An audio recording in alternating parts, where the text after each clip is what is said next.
Good afternoon, everybody. It's WolfSchoolWtchr back, and today we are going to continue working on Crichton's Park, or so dubbed. The idea here is to go ahead and try and recreate Jurassic Park according to Michael Crichton's specifications as stated in the book Jurassic Park, back from page 100, and hold on, I got the book right next to me, 127. So this is actually the incident where, well, excuse me, it's prior to the incident of discovering that actually the dinosaurs are breeding. This is supposed to be initially what Hammond believes is in the park when everybody shows up to check things out and have a look over everything. So there should be 2 Tyrannosaurs, 21 Maiasaurs, 4 Stegosaurs, 8 Triceratops, 49 Procompsognathids, 16 Othnielia, 8 Velociraptors, 17 Apatosaurs, 11 Hadrosaurs, 7 Dilophosaurs, 6 Pterosaurs, 33 Hypsilophodontids, 16 Euoplocephalids, 18 Styracosaurs, and 22 Microceratops for a grand total of 238 dinosaurs. So that is the target number that we're looking for here. Now, we've got a couple of things that we have to contend with because Jurassic World Evolution 2 has different necessities for some of the species, and also there have been more recent discoveries in the field of paleontology that actually help to put some of our dinosaur friends into different categories than they used to be. So, for example, one of the one of the interesting areas here is that we well, Stegosauruses in Jurassic World Evolution 2 don't tend to do real well with low numbers, so they tend to do better with higher numbers. So one of the first things we're going to do is we're actually going to switch the number of Triceratops and Stegosaurs. So Triceratops can handle being in a smaller group, so we're going to go ahead and put them in a group of 4. And we actually already have them in the park, so here are our big girls. Right, so all 4 of them are already here and in the park. So we already have the 4 of them.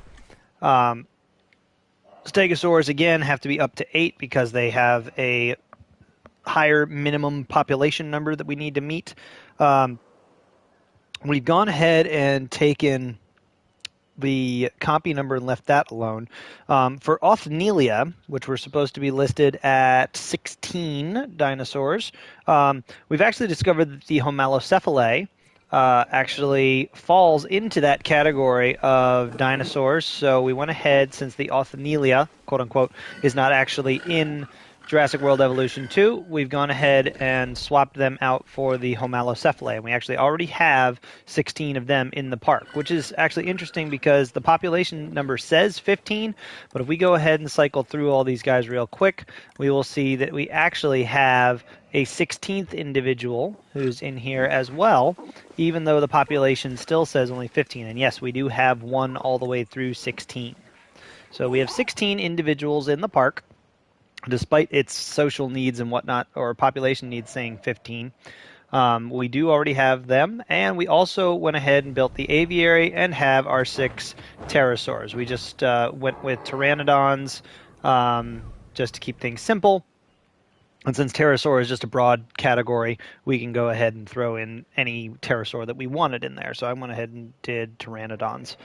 Now, other changes that we've had to make. Originally, they had 17 apatosaurs listed on the count list in here. And what do you call it? Just 17 apatosaurs. There's tons and tons of different sauropods in Jurassic World Evolution 2. So we're going to split it up a little bit. We're changing that number to be just sauropods. So instead of just being specifically apatosaurs, we're just going to branch it out into all sauropods. Hadrosaurs and Maiasaurs. The Maiasaurs actually fall into the hadrosaur category, so we're going to go ahead and just group them together. So instead of having, what do you call it? Let's see here. We were initially switching them up, and we're actually just combining them. Instead of having 21 myosaurs and 11 hadrosaurs, we're just going to get 32 hadrosaurids. So those are, myosaurs, parasaurs, all those will be lumped together into a big number there. We didn't change the T-Rex number. We're going to keep that at 2. Velociraptors, 8 is a good social group for Velociraptors. That shouldn't be too bad. Dilophosaurs should do fine at 7. And then, let's see, we had a couple other changes. Hypsilophodontids, or Hypsies, actually fall into the category of Ornithomimidae. So we're actually just going to go ahead and take the Ornithomimidae category and switch that out for the Hypsilophodontids. So that'll be 33 different Ornithomimidae. There we go. I'm messing up all my dinosaur names. My 5-year-old self would be appalled. So, and then we also, the UO plus, so hold on, if I've got it written down, but then I crossed it out, so I need to read it out of the book. Uoplocephalids actually are in the Ankylosauridae family, so we actually just went ahead and instead of going ahead and putting in 16 Uoplocephalids, we are going to have some, but not 16 of them. We just made that into 16 ankylosaurids. So we're going to have a couple of different sections for those as well. And then, even though styracosaurs are actually part of the available ceratopsids that we have in the I have a brain, and occasionally it works, in Jurassic World Evolution 2, 18 of them is just kind of a high number, so we're actually going to go ahead and make that into just ceratopsids other. So we'll have some styracosaurs, but we'll also throw in like one or more other species as well. So we have a couple of different ceratopsid groups. And since we don't have microceratops, we're going to go ahead and substitute those for Pachycephalosauridae. So we're looking at 22 of those. So those are our final numbers. So let's just run down that list real quick. 2 T-Rexes, 32 Hadrosaurids, 8 Stegosaurids, 4 Triceratops, 49 Compsognathus, 16 Homalocephalae, 8 Velociraptors, 17 Sauropods, 7 Dilophosaurs, 6 Pterosaurs, 33 Ornithomimidae, 16 Ankylosaurids, 18 other ceratopsids, and 22 Pachycephalosauridae. And of those, we already have our 4 Triceratops, our 6 Pterosaurs, and our 16 Homalocephalae. So we've got to keep going and working on the rest of the enclosures here. The reason this big dirt patch is over here is because initially, I was trying to decide how to set up all these enclosures, and actually you can see one of our ranger teams is on its way over there to deal with our current residents. But I was trying to figure out how we would set up kind of an operations area that would take care of the vet needs and the ranger needs. We've obviously got our little guest park over here, and just like the Jurassic Park in the book, everything is going to be, all the dinosaurs are going to be viewed via park tour. We do have some hotels that have some nice views out over some of the exhibits. So, that's kind of picturesque and pretty. And actually the one over here does too, which is, more here, but they do get a view of the pterosaurs from here, which is actually good. But we do have an operations area set up back here with its own arrival point that's separate from the guests. And then the expedition center, response facility, staff centers, that's it. We wanted to kind of set up our operation area over here. And then we also have another operations area all the way over here, again with its own arrival point. And this is for our paleomedical facilities and our 2 ranger stations, which are going to take care of the rest of the park. And we threw in another control center just kind of for decoration and looks. So we've got all that set up here. And that will take care of this whole area of park up top. And then we are considering going ahead and putting in another one, which will be slightly smaller. We'll put in another operations area down in this section. And then we're going to have like the T-Rexes and so on down here so that they're separated by quite a ways from the guests, just in case for any reason anything goes down. Also, we'll note that we are using the invisible fence system from the Biosyn expansion. For our fences, we could go ahead and turn that into the high security fences from the Jurassic Park side of things, but that was it for now. I kind of like the way that the invisible fences look. So we're just, yeah, we are kind of hybridizing things just a little bit. So, all right. Anywho, let's go ahead and get on to introducing more species into the park. So the next area, so we can see I have divvied the park or surrounded the park in invisible fence and then have started to divvy up into a couple of different enclosures. We have the Homalocephalae and the Triceratops over here.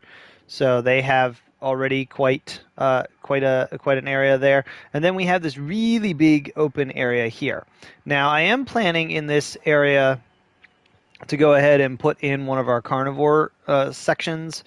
Was an idea. The other idea, of course, is to go ahead and put in another herbivore area, which actually might be better to just keep the herbivores and carnivores separated, especially since we only have 3 species of carnivore that we need to facilitate. Might just be easier to stick everything down there. So we've got our very large enclosure here, and I'm hoping to put in a couple of different species of herbivore in there. So maybe try and get like 4 or 5 species in here and knock off a few areas on our list. And then we can go ahead and section this off and put some other like less sociable dinosaurs in there. So actually, let's go ahead and do that. Let's go ahead and drop some more fences. Let's get down in here. And we're just going to zip right across this area here. Just to kind of section it off.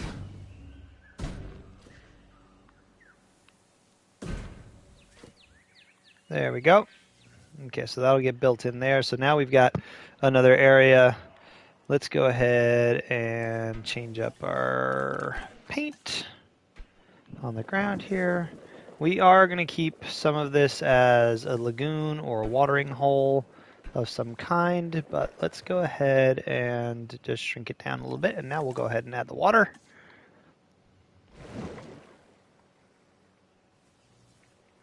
Try to make sure it sticks to the dirt that we've already laid down there. There we go.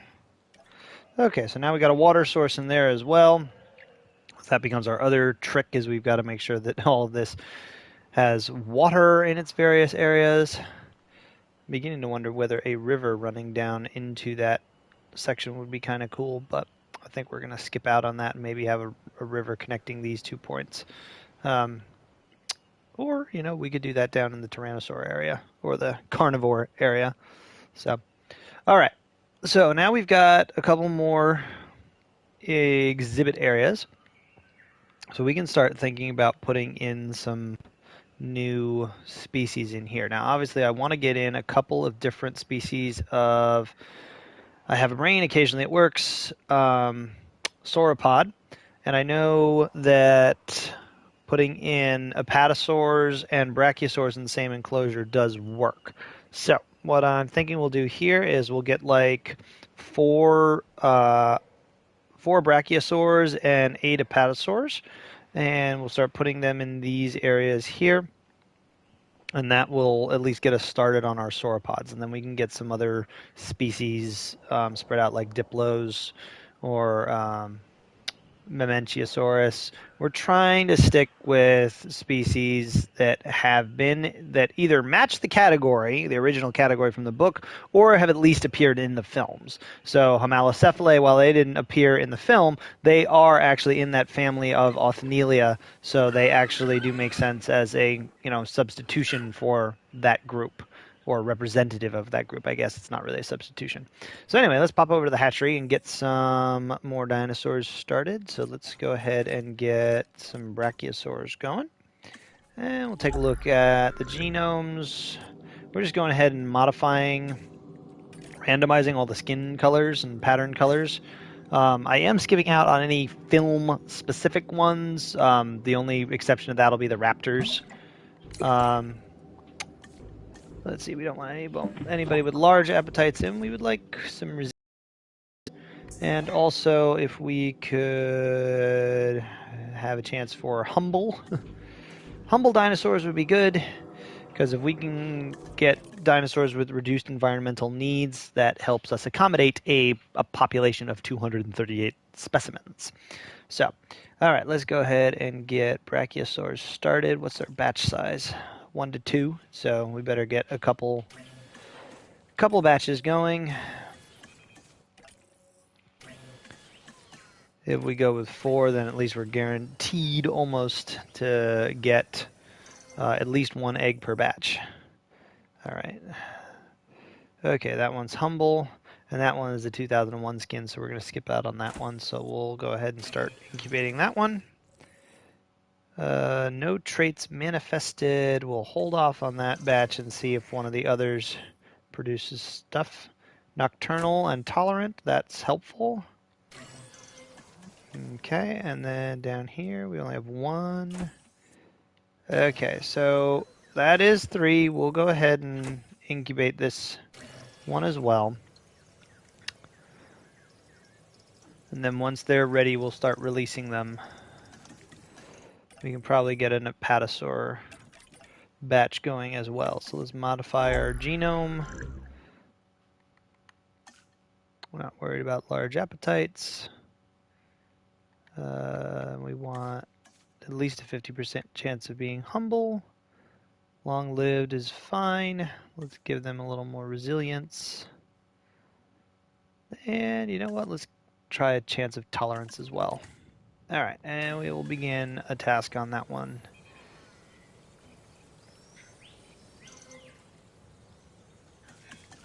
Oh, okay, let's select some Apatosaurus eggs. Oh, yep, definitely want both of these. So we'll begin the task on those. We're not going to start releasing them until the bracts are out, though. Okay, let's release via airlift. Heading to pick up the asset.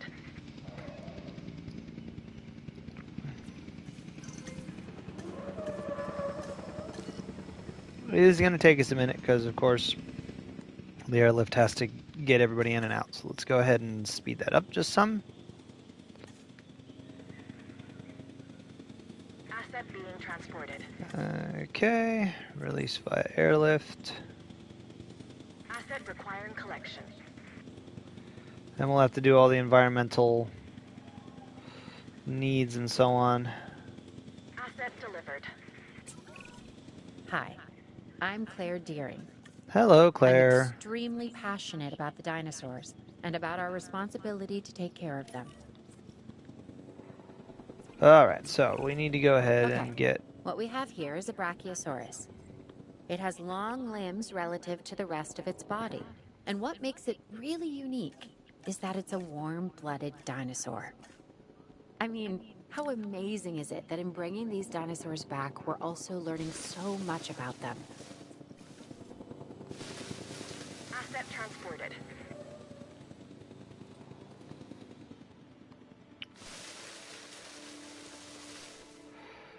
Yes, because we are also working with the hotels and their sight lines and so on, we do want to watch our placement on some of this stuff.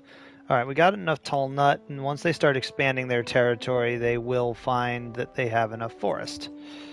So let's actually take a look at a review from the... Yeah. Ooh. Yeah, it does kind of affect our view a little bit, but there's still quite a bit going on. So we should be okay there.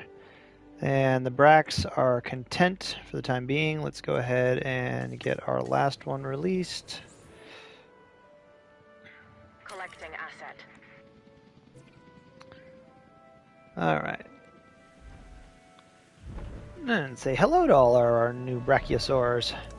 98% comfort. Okay, yeah, they still haven't quite finished expanding their territory. I mean, they've got tons of forest all over the place. So they will be at 100% very shortly. So, whoop. Went the wrong way. That's our in-transit brack, so we won't get to look at her just yet. Here we go, and number 1, who's hiding over here. Oh, and she's pretty in pink, isn't she? There we go, and she's our alpha. All right, so fortunately, yeah, she's giving humble to everybody, which is nice. No traits manifested. Oh, look at them socializing. They're adorable. All right, I'm betting, though, that our new Brack, who's coming in via airlift there, is probably going to end up being our alpha because she was the one with the 3 different traits. So let's see what's going on there. I was looking at what that is on the ground. It's the tour track that's not finished. All right. So once number 4 is down, there we go. We'll page over and take a look at her. There we go. Oh no, she's just resilient. Huh. Okay. Well, I thought we had another one with more traits, but okay. No biggie. Alright, so we have our 4 brachiosaurs. They're at 90% contentment. Yeah, because now that there are more of them, they need more tall nut. Although, again, it looks like they just need to kind of expand their territory because there is more tall nut that they are not currently utilizing. So we're going to leave them be for now. We'll let them have a chance to finish expanding their territories and so on. Let's get our apatosaurs online. Oh, that's right. I was looking at these guys. One of those guys has better stuff, better traits. Out of curiosity, I did set all their patterns correctly. I did not, so we're just going to have 1 pair of identical twins. And then we'll get everybody else on random. There we go. Okay. So we'll get another batch of them going because we need 8 of them, so we're probably just going to want to max out our bays here. Alright, what do we got here? Okay, humble. Seems good. Begin incubating that one. Ooh, docile, resilient, and long-lived. Sounds good to us. Again, we'll take them all and get that one begun. Only 1. No traits manifested. Okay, we'll wait and see if we get better. Okay. That'll do. Okay, so we had 2 down here. Got 1. So that's 3, 4, 5. This would be 6. We're going to go ahead and discard these eggs, and we're going to try and incubate a new batch. See if we get lucky. Okay, we got 2 viable eggs. That's good. Let's take a look. All right, very good. Yep, we will definitely take both of these. We'll begin that task. Then we'll start releasing. Okay, release via airlift. We're going to get these guys over onto the far side here so we can customize their environment a bit. And we'll speed this up. See how the bracks are doing. Yep, 97, 98. Yeah, as soon as they get the rest of that tall nut area over there into their territory, they'll be fine. If needs be, we can go ahead and... Actually, I guess we can squeeze in some more right there, so let's go ahead and do that.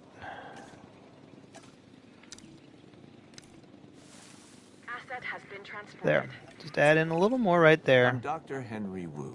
And there we go. They're 100% Some might call me an comfortable artist, now. a sculptor. My sculptures are living, breathing dinosaurs. There we go. We want to release this batch of 2 as well. This massive specimen is called the Apatosaurus. An impressive animal that can intimidate even the most determined of predators. The Apatosaurus's evolutionary advantages are its size and its demeanor. Alright, it is expanding its territory. Forest, I believe it will be okay with, but we do need to get some tall leaf in here. So we're going to go ahead and... Whoops. What did I do? There we go. I turned off the dinosaur statistics. That's what I did. Okay, we're going to go ahead and edit the environment. We're going to add a little more in the way of forest just along the tree line here. That'll make them happier. And then we're going to go ahead and add that tall leaf.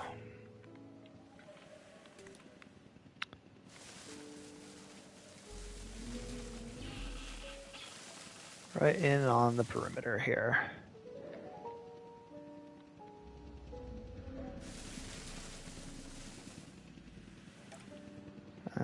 Okay, that way they have what they need as far as food and so on. And we can go ahead and get the next one releasing. Let's see, there no more batches of 2. Okay, so we just need to release via airlift and drop the rest of them in this general vicinity. And again, we'll go ahead and get things ramped up. Oh, we're also going to have to go ahead and get our ranger stations online.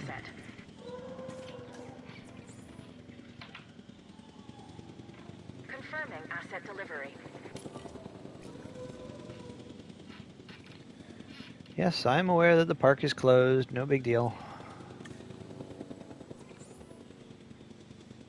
Alright. Asset transit.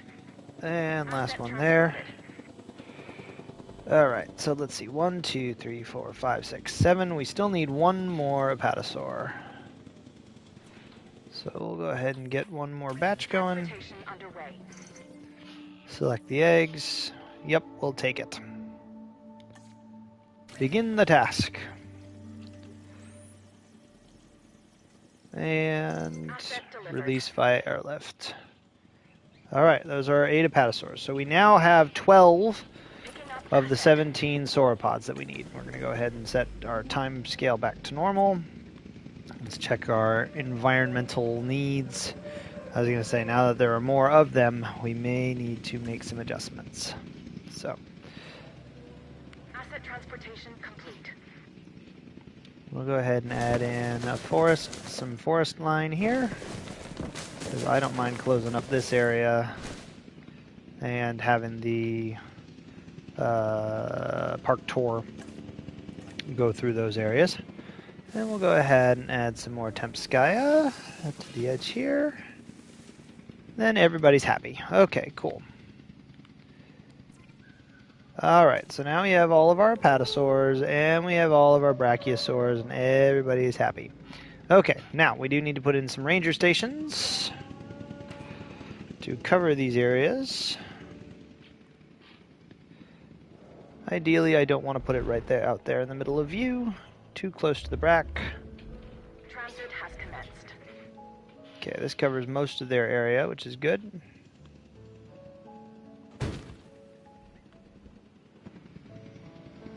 Let's see the view from the hotel.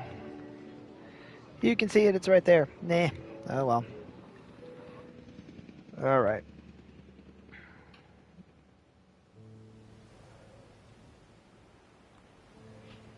Okay. So B2 needs some tasks. So we're going to go ahead and give him, oops. Let's see here, we're going to rename this as B21, and we'll ahead and add Ranger Team Bravo 2. Assign. So he can come and start doing the checks there. We need to add in a couple more Ranger posts. Transportation complete.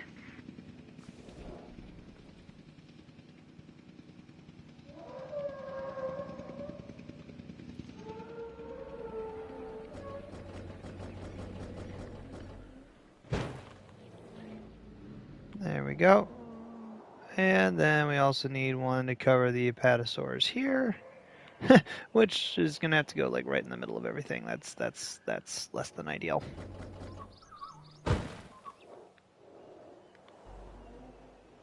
And we're going to need a fourth one somewhere over in this general area.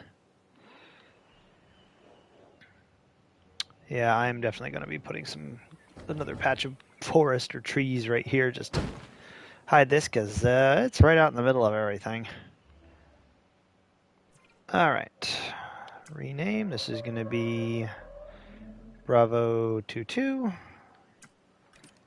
Add a Ranger team. There we go. Assign. Rename. Bravo 23. Add Ranger team B2. And B2.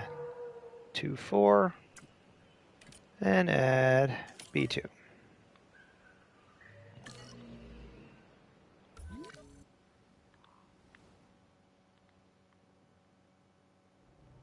Yep, and he should have a path in there. Just gotta take kind of the scenic route. That's B1. Where's B2?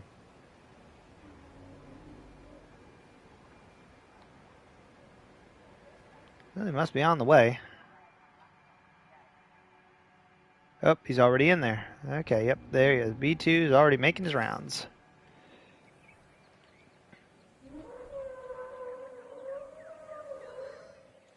Excellent.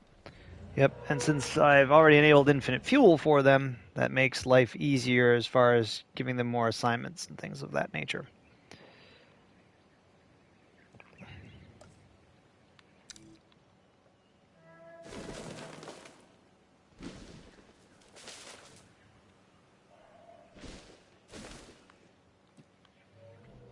Okay, what's our view look like from the hotel? How many ranger stations can we see? 1, 2, 3. Oh, but definitely not the fourth one. That one's much harder to spot. Alright, cool beans. Yes, why go around the lake when you can go through the lake? Totally makes sense. Alright, so let's see here. Alright, so we're well on our way to the correct number of sauropods. So we've got 2 species in here already. Alright, now we need, I think some stegos would do. So let's go ahead and take a look at stegosaurids. We need 8 of them. There we go. And just a quick reminder that they dislike ceratopsids and chylosaurids and other stegosaurids. So that means we can get some more ornithomimidae and hadrosaurids and pachycephalosaurids. So we can get all those in there. So as long as, we're good that way, we should do okay. So let's go ahead and set up. First things first, let's go ahead and make sure that we've set all of our skin colors on random. And we'll go over to social. Yeah, we do not want them to be intolerant. In fact, we would really like them to be tolerant. And we'll take away the unfit, and then we also want them to be possibly humble. That would be great. Alright, so we'll go ahead and save and exit that.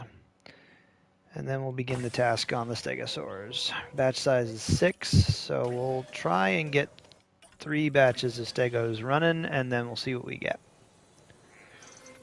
Okay, so let's select some eggs. Okay, we definitely don't want the aggressive one. And it's fortunately a Stegosaurus 1997, so that one's good. Docile, tolerant, and humble. We definitely want this one. Absolutely. Social and humble, good. And humble. Yep, we definitely want those. Those will be great. So there we go. We got 3 of them. We'll leave out our null result there. Let's take a look at these. Yep. Skittish is not horrible. Yeah, but aggressive we definitely don't want. Tolerant is good. Nocturnal is fine. Social and humble is good. And tolerant? We'll take tolerant as well. Begin the task. Okay, so we're hatching 3 there and 3 there. We just need 2 more.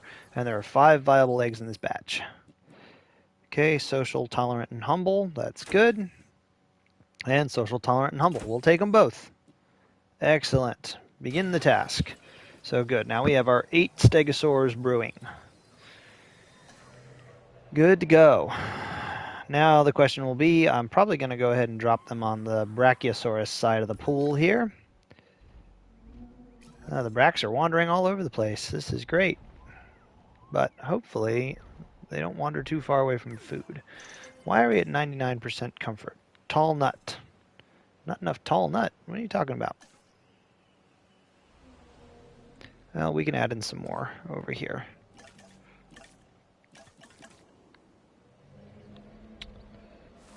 Yep, right in here on the edge.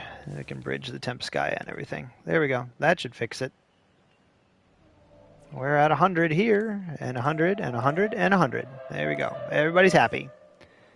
Happy as can be. Boy, look at all of our apatosaurs just herding together. It's great. Socializing.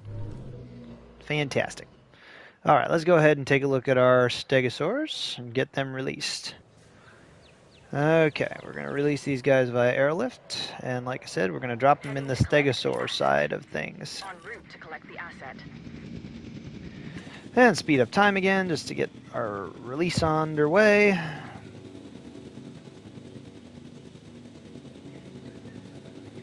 Asset being transported.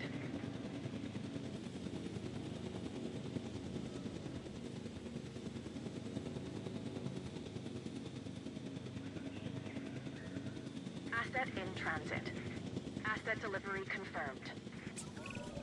Before I got into the paleo-curation game, even I knew of the Stegosaurus. Those plates running along its length from head to tail make it one of the most iconic dinosaurs. Okay. Our guests are gonna want to see it, so make sure you do right by this animal. It is lonely. Oh, but we're going to get some really pretty colors and patterns and stuff going here. Alright, so let's go ahead and take care of... Oh, man, yeah. Well, right now its territory is very small, so... But we do need ground fruit and ground fiber, so we can take care of that.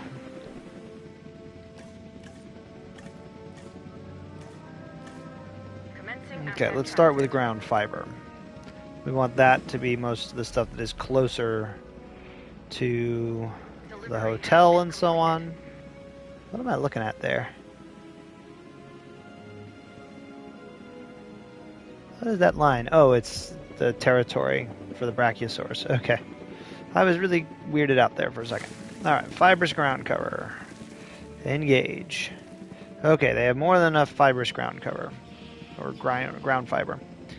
Now we just need ground fruit. Assets in the air. Which is going to require some trees. Delivery complete.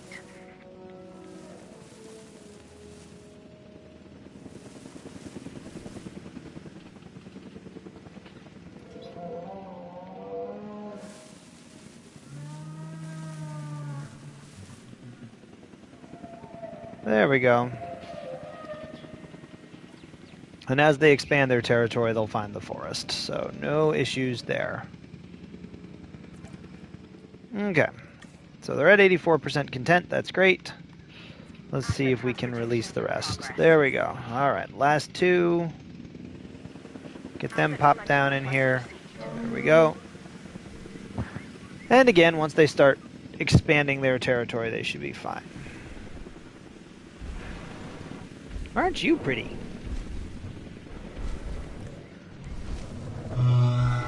Yep, we do have some lovely Stegosaurus specimens.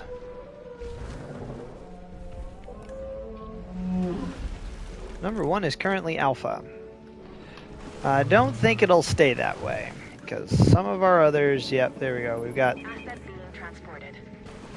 a couple that haven't even landed yet. Asset transported. So I'm not sure that that one will stay that way, but...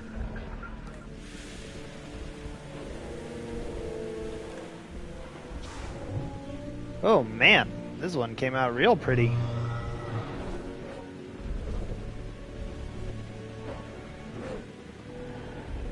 Socializing.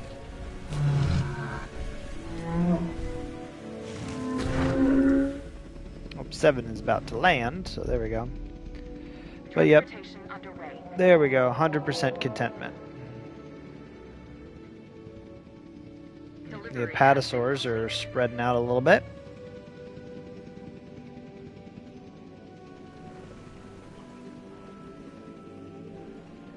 More socializing. Awesome. Let's see, what's 7 look like? Now, I think 7 is probably going to become our new alpha. Humble, tolerant, social. Because she'll be, let's see, 65, 85% dominance. So I have a good feeling she may end up being our alpha. Asset has been transported.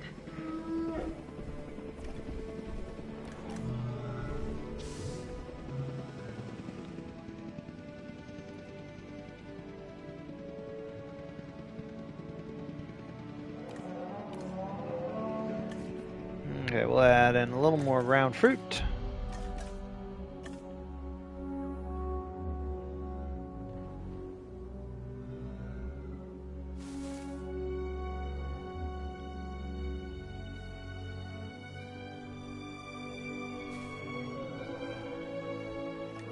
There we go. And our view from the hotel is probably great. Yeah, look at that. We can see stegosaurs, apatosaurs, brachiosaurs. It's great. Okay, cool. So, we now have 3 different species in here. Let's try and get some hadrosaurs in. I'll try to get them on the far side. So, let's see. For hadrosaurids, let's go ahead and try and throw in some of the Parasaurolophuses. Parasaurolophi, I guess. Modify the genome. Skin color, we want it random. Oh, look at all the different options. There we go. Skin color, skin color, skin color, randomized. Please, we don't want you to be thirsty.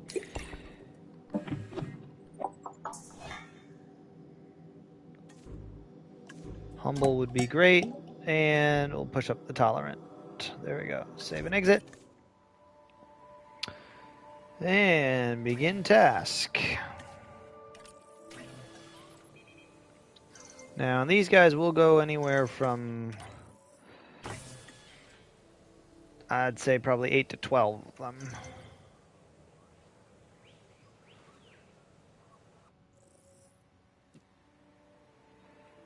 We'll take it. So that's 2.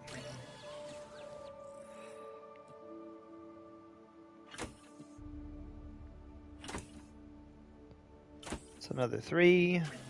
That's 5 so far. Oh, and then we got 6.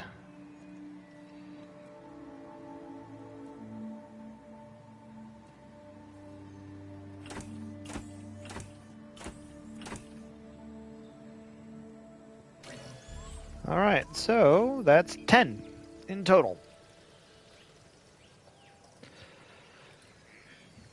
Gets us a good start on our hadrosaurids. Alright, let's release these guys via airlift. We'll put them on the far side. Asset to be collected. Heading to pick up the asset. And again, just to speed things along.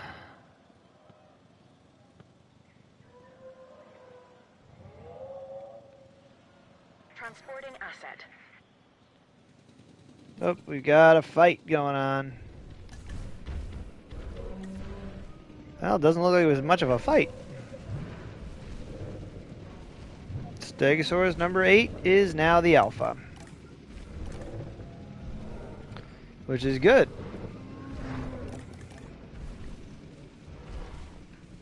Transit has commenced. Excellent. Our massive herbivore enclosure is doing spectacularly. Alright, so we want to see... Go ahead and drop them.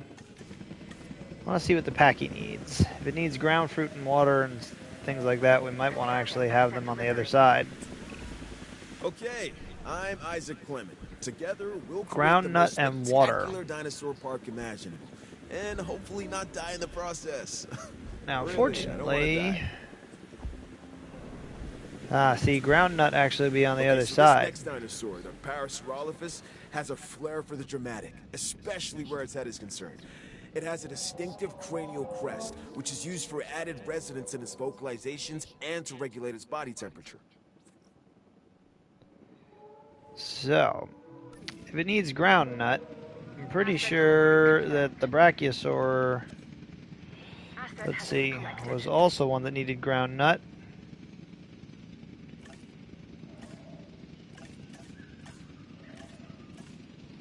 Didn't I put in ground nut for somebody? Yep, I did. Ground nut and tall nut. So actually they should probably come in on the other side. So what we'll try and do is we'll put the next batch of them on the other side.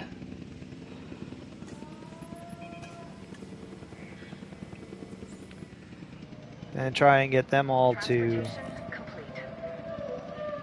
Picking up asset. migrate over to this side. We have to, Asset in transit. if we need to tranquilize those guys and move them, we will. But yeah, they should be on the side with the brachiosaurs and the Delivery stegosaurs. complete. Asset transportation underway.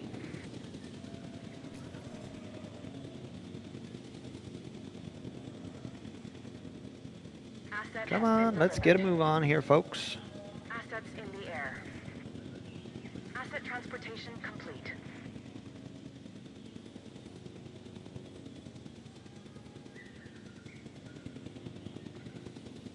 Transit has commenced. Then we'll release the last two via airlift. Acknowledging asset collection request. Okay. So while she is lonely, her environmental needs are fine. Now, where are the Parasaurolophus? Yeah, see, they have two separate territories. So we'll probably have to trank these guys. Let's see here. Nope, that's the Paleomedical Facility. We want these guys. Capture Team Bravo. Add task. We want you to trank these four. And that one. So we'll get them out to trank them and move them.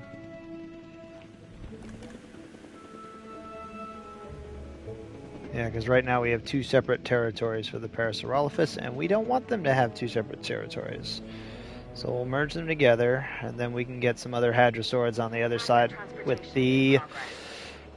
I have a brain occasionally it works. The apatosaurs.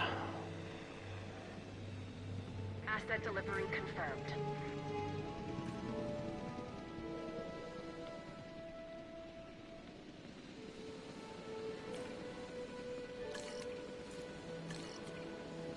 Oh, I do miss that we can't access the transport units from a quick button hotkey anymore.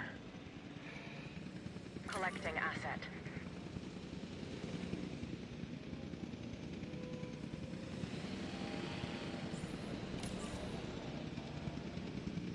En route to pick up the asset.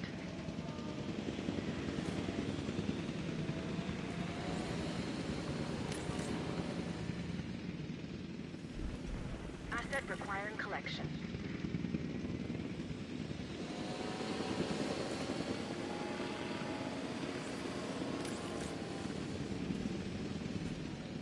Commencing asset transit. 4.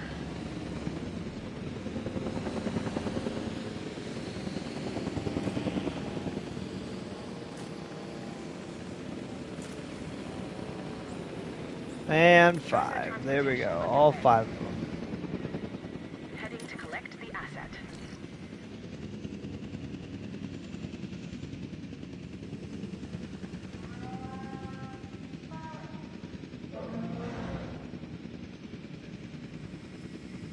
Asset in transit.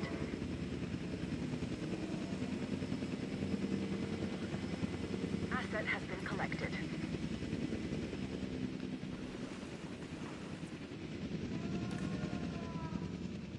Delivery has been completed. Transporting asset.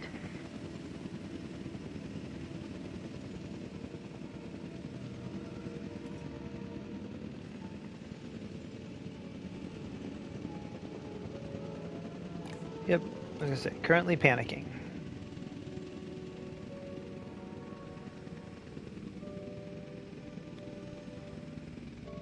Okay. Oh, interesting. Confirming asset delivery. It has the old territory area as well.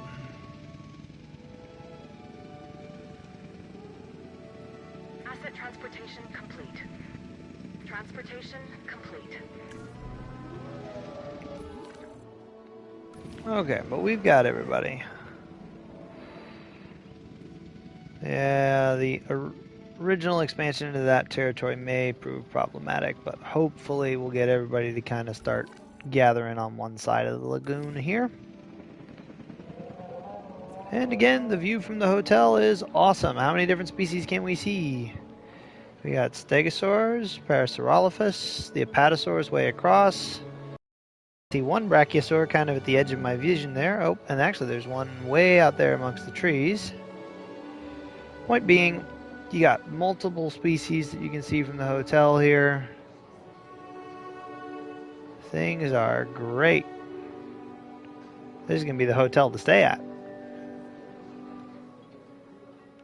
Yes, you two brachiosaurs, you need to kind of get out there with everybody else.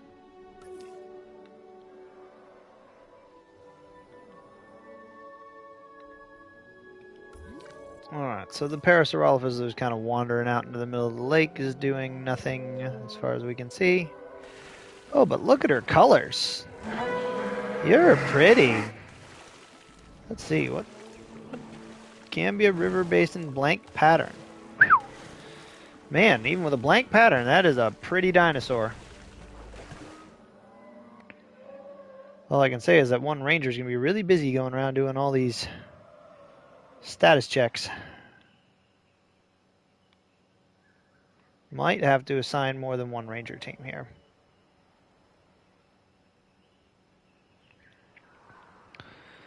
Alright, so we've now got 12 out of our 17 sauropods, which means we only need 5 more of those. We've got 10 out of our 32 hadrosaurids. We've completed our stegosaurids, so we've got a handful of our categories all checked off already, which is good. Alright, so let's try and see if we can't get some more hadrosaurids going here. And let's see if we can't, there we go, identify some hadrosaurids that like the same types of things. Let's see, Pachycephalosaurus like ground leaf, open space, and water. That's good. I need a minimum population of 3. And we need 22 Pachycephalosauridae.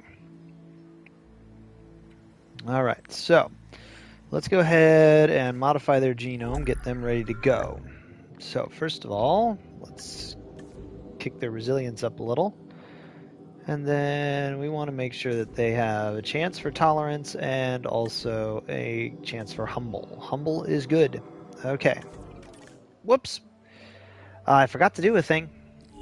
Forgot to modify their patterns. We want randomization here, people. Randomization. There we go. Oops, not null. We want random.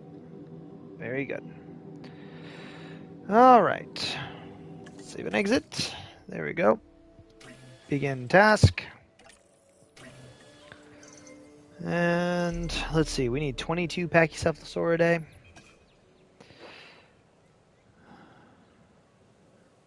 Let's go with 6 of these guys to start with. Alright, let's select some eggs. Strong, tolerant, and humble. We'll take it. Begin the task on these guys, and let's see what these 3 do. Tolerant is good. Tolerant is good.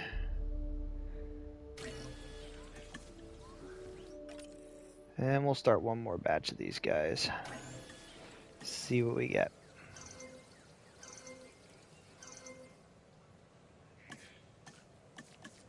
Now I can't remember how many we said we were going to do.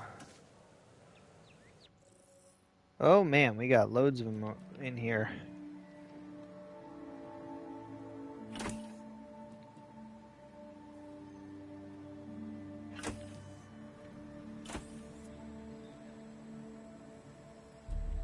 Congratulations, we're changing. We're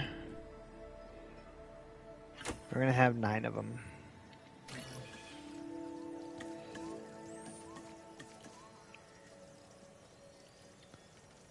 And we'll go ahead and release these guys via airlift all at the same time. And since they like ground leaf, they should be very happy with the apatosaurs. Let's go ahead and speed it up just a bit. Yeah, and with the ranger teams going all over the place, we definitely are going to have to break up their patrol areas. Or add some more. transportation in progress.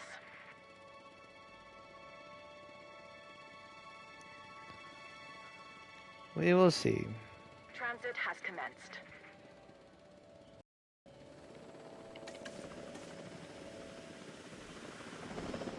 Where Asset is has our been ranger team? Are transported. they out right now? Owen may come Yep, off as a they bit of are a free out. spirit, because, truth be told, he is. But he'll also tell Okay, you we the got a truth, Packy. He's even if you lonely don't want right to hear now. it. Oh, he will have My plenty advice? of water, and Listen apparently when their he ground speaks. leaf Owen is has the good. experience, and he spent more time face to snout with the dinosaurs than just about anyone else. And he lived to tell the tale. And brag about it. This is the Pachycephalosaurus, or thick-headed lizard in Greek, which is where it gets its name. Claire has accused me of being this dinosaur more than a few times. It's also an herbivore, so obviously she couldn't be more wrong. About me, I mean. Alright, releasing via airlift. En route to collect the asset. Heading to pick up the asset. Asset transported.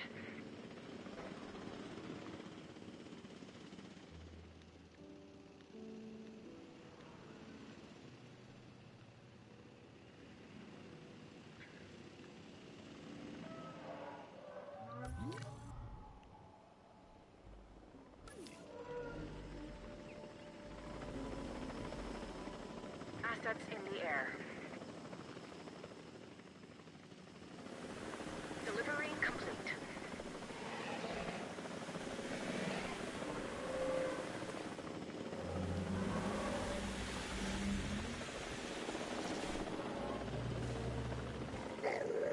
Oh, this one's pretty.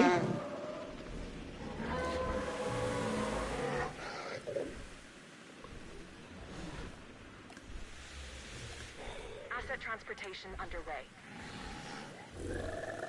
Yep, the Packies do have some very pretty patterns.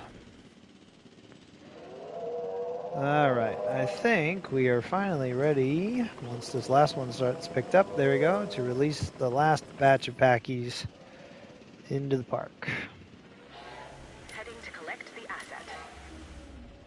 There we go. Alright, we have a Brachiosaurus wandering way outside Has been collected. of its usual territory. Well, that does mean that the view we're getting from the hotel is pretty great. It's actually almost too bad we can't take a picture from the hotel. Because let's see, how many species we got right now? Apatosaurs, Stegosaurs, Brachiosaurs, Pachycephalosaurs. So 4 species? 5 species? Packies, Brachies, Apaties, Paras, Stegos. 5 species, there we go. Excellent. And a Jeep. Because why not?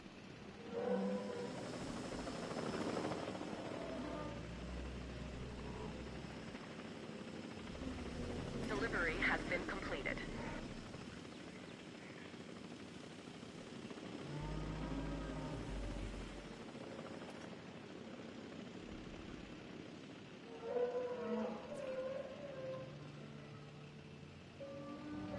Transporting asset.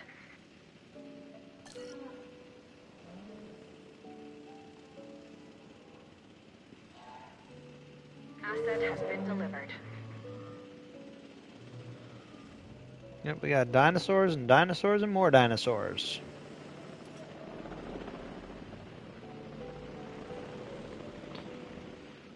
But our Brachie just decided it was coming over here for a quiet place to nap.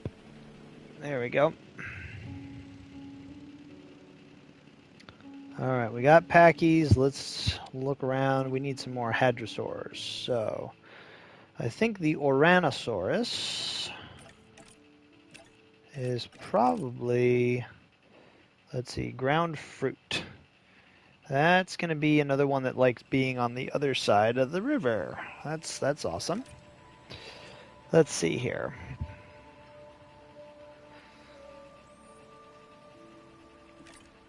I wonder whether we can't get another Pachycephalosaurid in there.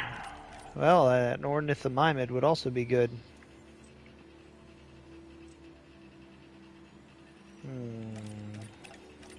We must have some thought here.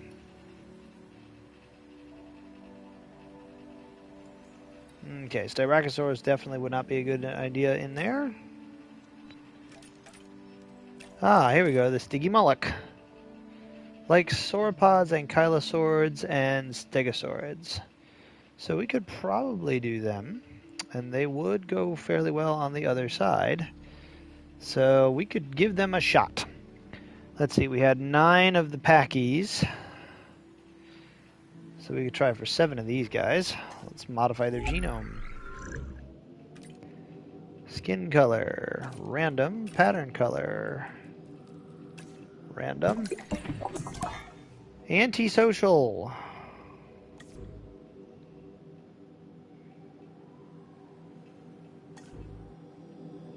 We'll do that. We'll give them another boost to tolerance and bump up the humble. All right. Let's make some dinosaurs. And we're going for 7 of them.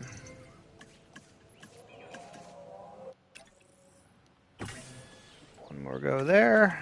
Asset delivered. Select eggs. Let's see here. We'll take it, we'll take it, we'll take it, and we'll take it. So that's 4. We just need 3 more. Let's take a look. Oh, we got like 7 right here. We'll take it. We'll take it. And we'll take it. There we go. That's 3. So we're going to just go ahead and discard these guys. Sorry. All right. Release via airlift. En route to collect the asset. Asset collection request received. There we go. Speed it up.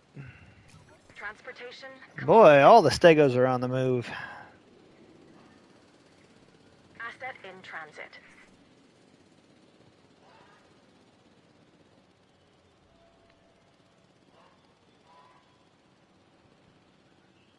Commencing asset transit.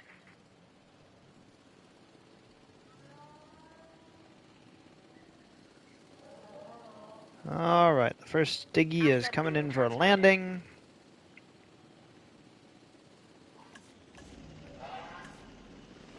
Delivery complete. This is the Stygimoloch, and it is one hard-headed dinosaur. It has an armored dome crowned by horns. Despite this, it's a social and relatively docile animal, unless threatened. Then steer well clear of it. This dinosaur can do a number on its enclosures and bash its way through any number of obstacles. Take that into consideration when you're planning its environment. We're going to go ahead and add in some more ground leaf. And we can do that by just adding that in along the bank here.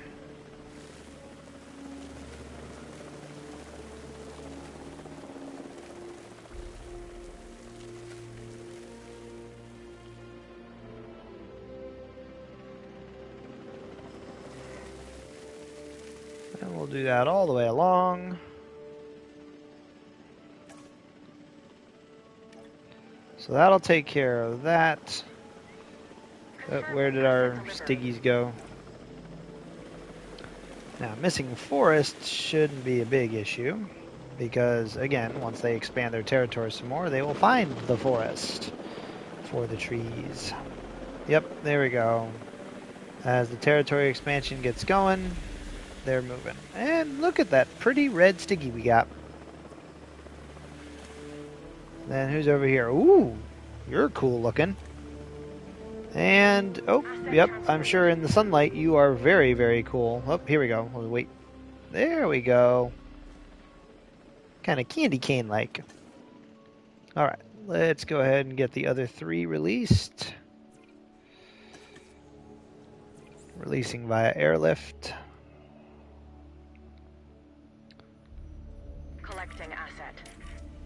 En route to pick up the asset. There we go.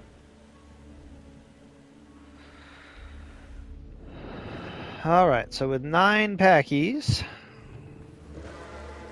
all chilling in the water here, 9 packies and 7 stiggies. That gets us up to 16. So we only need another 6 Pachycephalosauridae, and then we will have our number. Trick is, I gotta think what else we've got for stiggies. Or, excuse me, for packies. I think we may have run out of Pachycephalosaurids. Time to take a look over everything. No, Malicephalae are not Pachycephalosauridae because they are already counting for our Othnielia. Dryosaurus would have actually worked really well there too, but that's alright. No biggie there. Dimetrodon.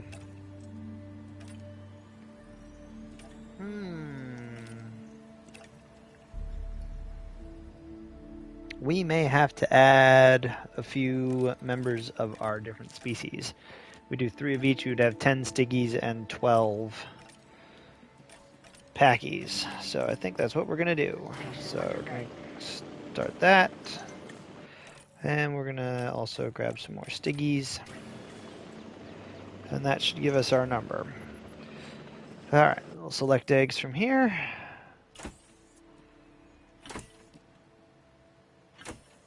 Okay, so we got 3 more packies and... Okay, we're going to have to start another batch of stiggies. Because we're going to need 1 more.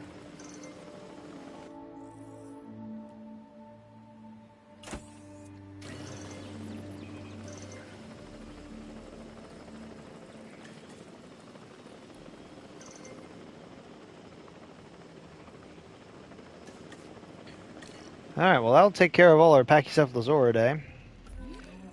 This is becoming a very populous enclosure. And yes, with this number of dinosaurs in there, we're definitely going to have to increase our ranger teams.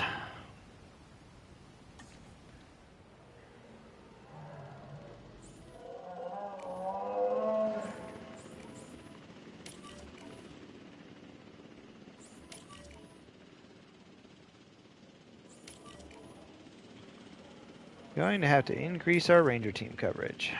Transportation underway. Which also means we're going to require a rename.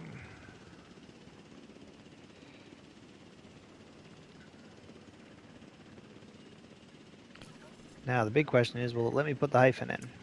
No, it will not. Asset has been transported. That's okay. It will let me put in spaces. Whoops. If I could remember which button was the space. There we go.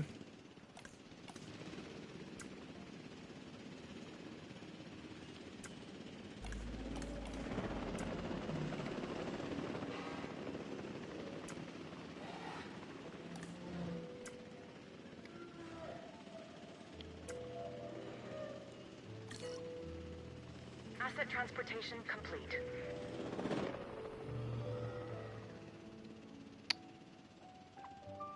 Yep, our vet units may get a little taxed. We may have to create another response area, or even take out all this middle stuff and add in another response unit or another vet. Could get real tight in there if we have to reconfigure things. Asset transported.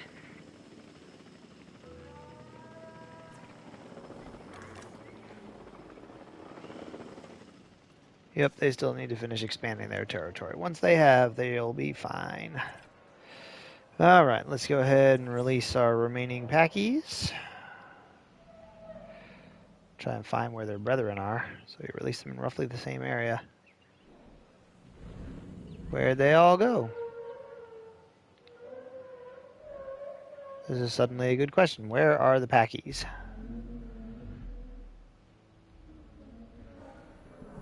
Oh, there they are. Acknowledging asset collection request. Picking up asset. There we go. Get them going. Then we can get the last Stiggies out.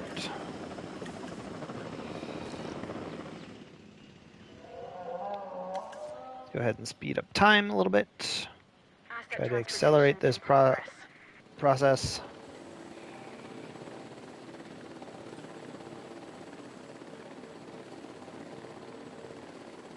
Asset in transit.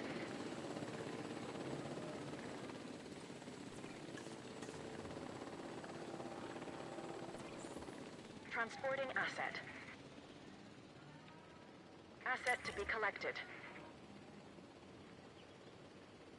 Asset requiring collection. So Commencing many, asset transit. Delivery has been completed. so many individuals in there.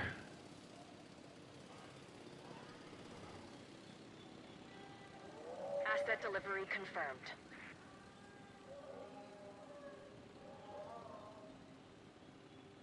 Assets in the air.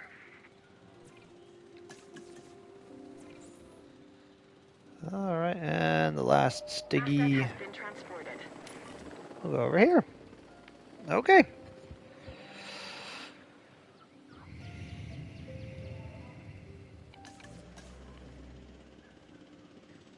Transit has commenced.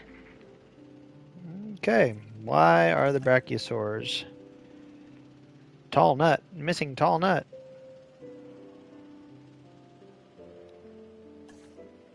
Okay, but also, as we can see, they've expanded their territory considerably. Asset They has been cover delivered. most of the enclosure at this point. So we could probably go ahead and sneak in some tall nut elsewhere. Like a little patch of it in over here. There we go. That should make the brachiosaurs very happy.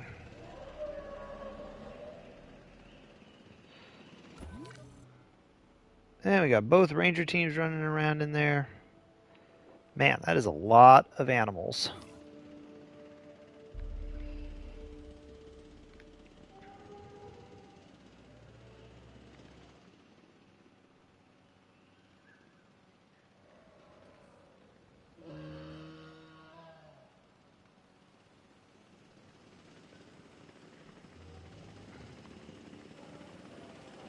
I wonder what our management view looks like right now for dinosaur visibility. Yeah, 8%. Most of these guys are not visible. But that is okay because that's just kind of a function of the thing right now. Yeah, only six of our dinosaurs are visible.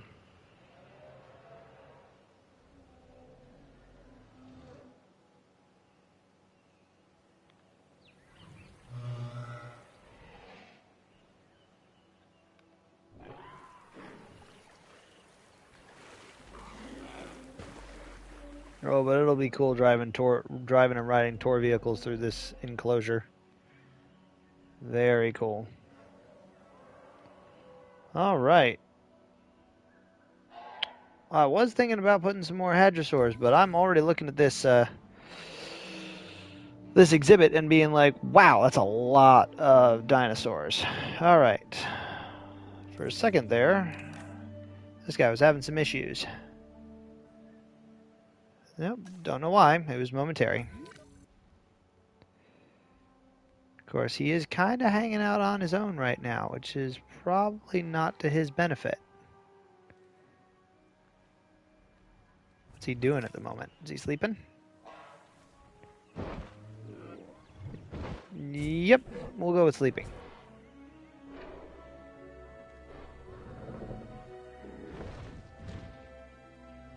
Come on, big roll. There you go. Yeah, I think he'll get back with the others in very little time. But yeah, we got tons of critters in there. All right, cool. So let's see here. Now, there's got to be... What am I looking at? The control room?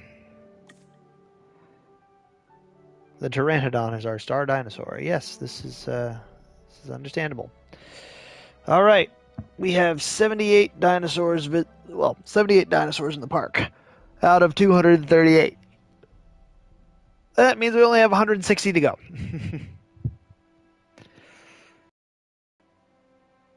Only 160 to go. But we still have our handful of categories checked off. And actually, if we double check in the hatchery, since we have 10 Stiggies and 12 Packies, the Pachycephalosauridae are also another one we get to check off. So they are all good. Whew. Got more sauropods we got to do. Compies are another thing we're going to have to get in, and they're going to kind of get mixed into everything. So every exhibit's going to have some compies in it. It'll just be a matter of where to put their food things. Yeah, you know, the meat. They're going to need meat. Otherwise, they're going to go after the other dinosaurs. All right, so with that being said, we need to start working on another enclosure.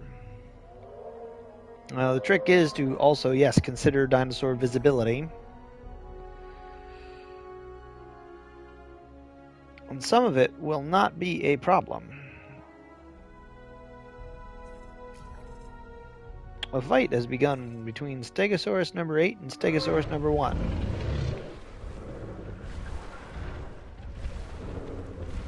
Will they actually start swinging at each other? That's the question. Oh, there's been a hit.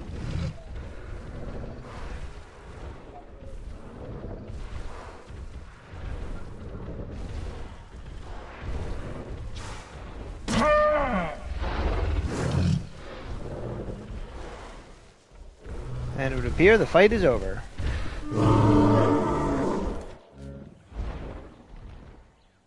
Yep, still roaming, all over by its lonesome.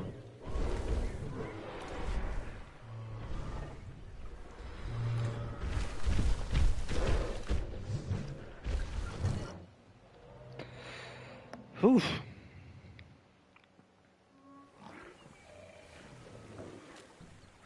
That one, they must have wandered out of range of the ranger station.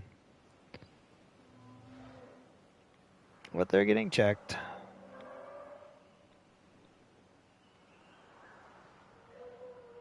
All right. New exhibit time. So I think that taking these areas and splitting them up would be a good idea. One of the tricks in here is considering the path of the tour, because the tours are going to have to go down into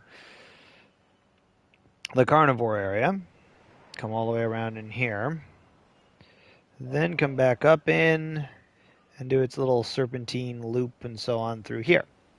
Eventually coming in here, touring up and through, spinning around in here, coming back out, winding through, and then going back in there. So actually, I think I just answered my question on how we can do the exhibits. So, okay, let's walk this back. So from here, after they come through the Homalocephalae and Triceratops, and actually, it is now beginning to dawn on me that we might want to change. I have a thing. We might want to change dinosaur lifespan. We might want to go ahead and make it unlimited so that the current members that we have in there do not die. Because it is going to take us a hot minute to get everything in here. So, congratulations, we have unlocked the secrets of immortality. Dinosaurs will not die anymore. Unless they get sick or something like that. Okay, so let's walk ourselves back through the route here. So they're going to come through here. Probably come out and around, and then down into the carnivore area. Loop around the carnivores. Whoop. Come back up here. Come out into this area, and then go ahead and serpentine their way up and back, and then into this area, looping up through here, around this smaller area, which we haven't decided what's in there yet, and then out in a big loop and through there. So that is how it's going to go. Okay, so now we've got a rough idea of how we need to sort out enclosures here. So let's make some new fencing. First of all, we need something to come out from here and section off the carnivore descent here.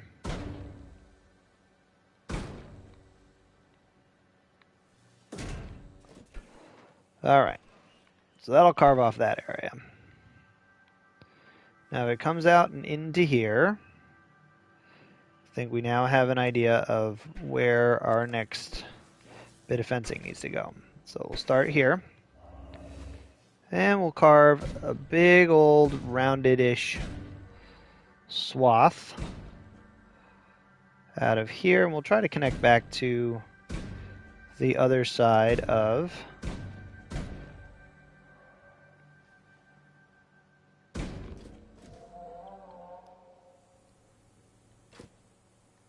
the exhibit here. Let's go ahead and make this a little wider.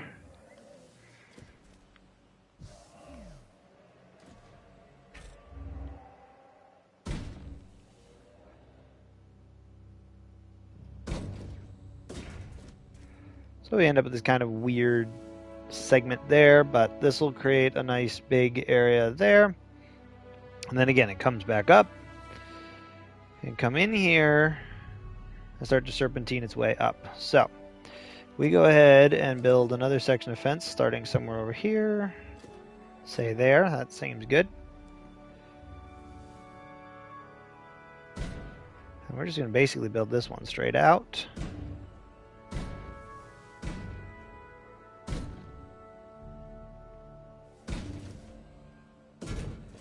There we go. That way you can come in, kind of swoop through, come up into this segment, up and around, and through and up. There we go. Who cares about efficiency? Spare no expense. All right.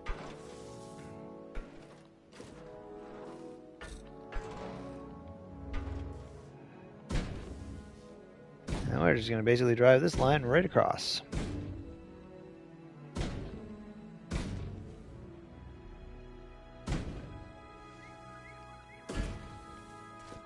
There we go.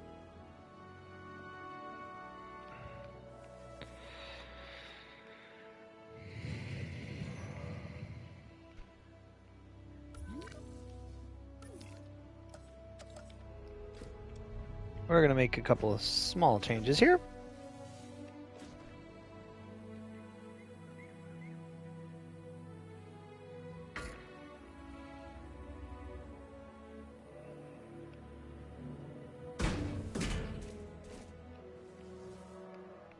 That gives us a more natural transition into the other exhibit.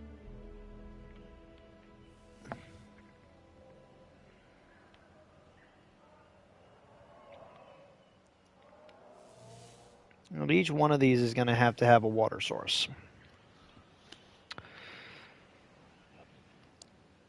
Now, what I would really like, because I think it'd be really cool, would be to have some kind of a river or something flowing through.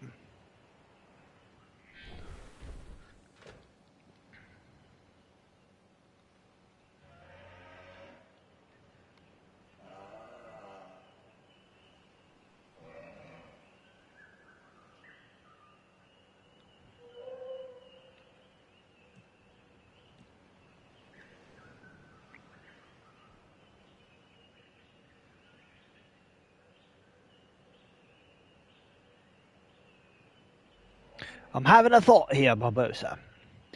All right, let's see here. So a river's path will exclude this. A river's path would have to allow for the tour track to go down, around, coming back up through here. Now it could go out and around here and then in. So probably if we're going to do any kind of a river, we don't want it to be in this enclosure. Because then a river we could have start up here, go out and around, and then end up in a big lake over here.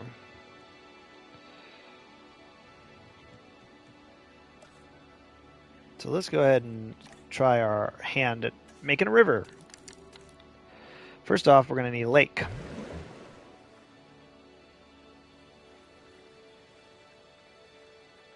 Since there already looked like there was kind of a shape in there.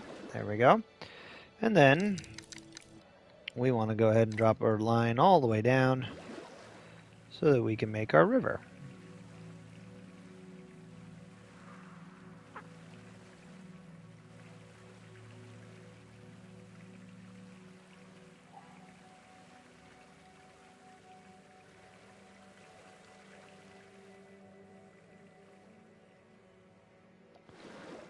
Alright, so there we go. Now we have a river which connects a couple of very large lakes, or semi-large lakes. Now, we will consider the shape of our river, see if we want to refine it at all. Perhaps make some sections a little bit thinner, like over here. Thin it out some.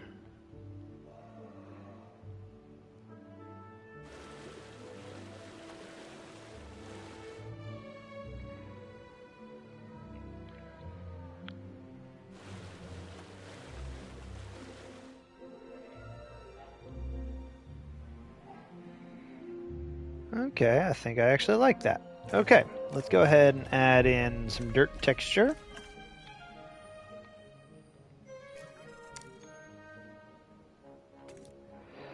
The stegos are fighting again.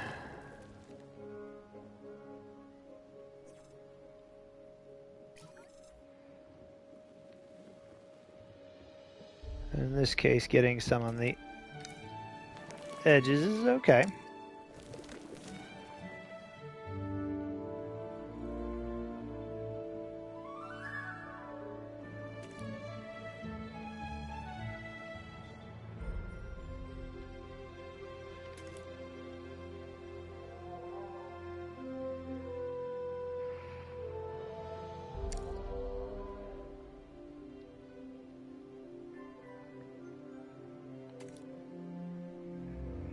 There we go.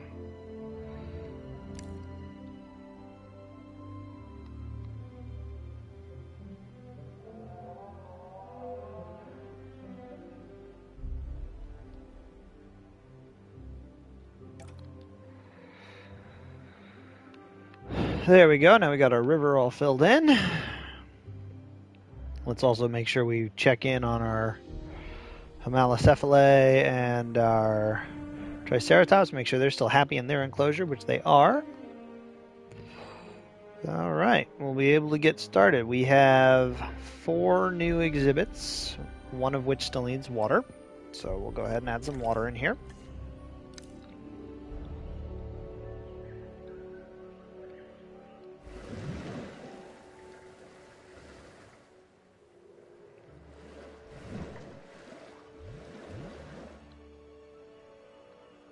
Kind of looks like a chicken.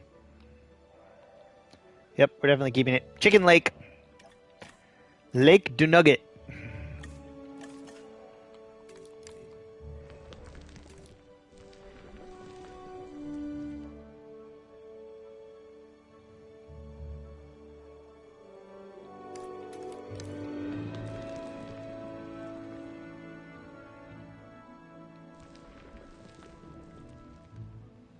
It's clearly a Rhode Island red.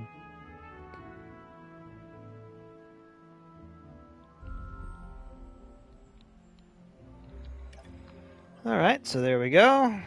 We've got our water sources for our enclosures. Now, hopefully, we've got enough water for all of them, which I think we'll do okay with. Alright, so now we got to start thinking about what's going in to these places. And actually, since we're talking about things that go into places, we better start talking about our ranger outposts, because we definitely want them located to provide coverage, but then we'll also try and create our nature and so on in such a way as to hide the ranger outposts.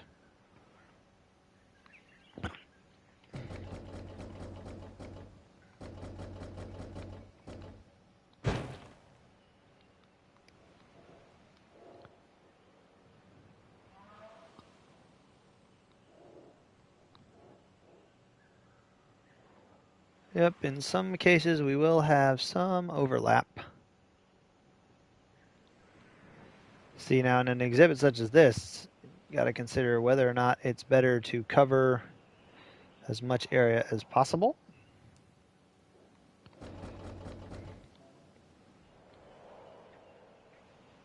or to have some overlap. In this case, we definitely want some overlap.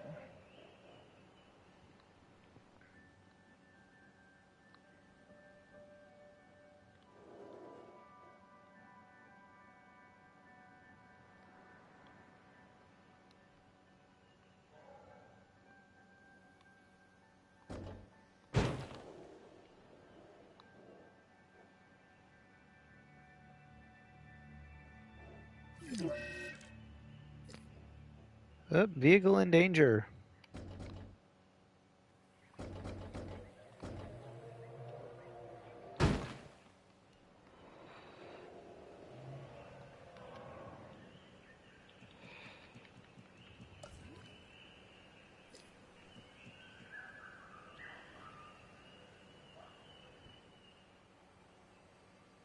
Yep, we do definitely have some uncovered areas within the park, but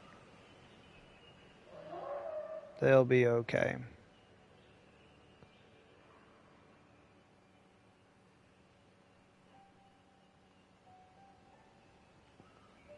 We will do all right. All right, and then there are a couple of different areas in here. Okay.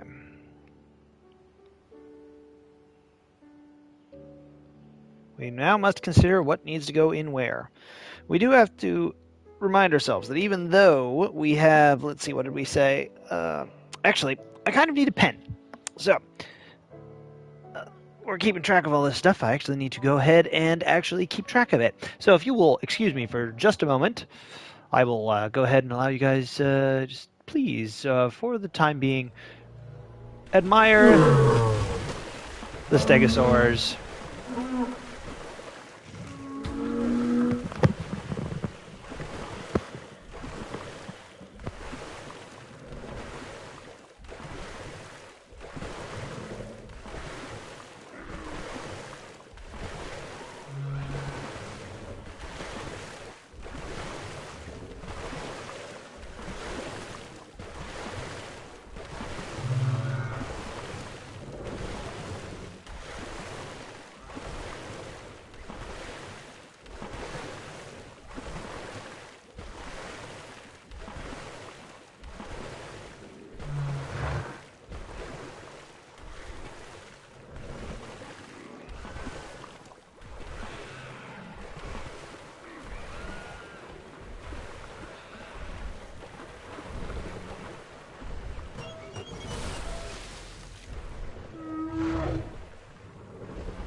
And we're back.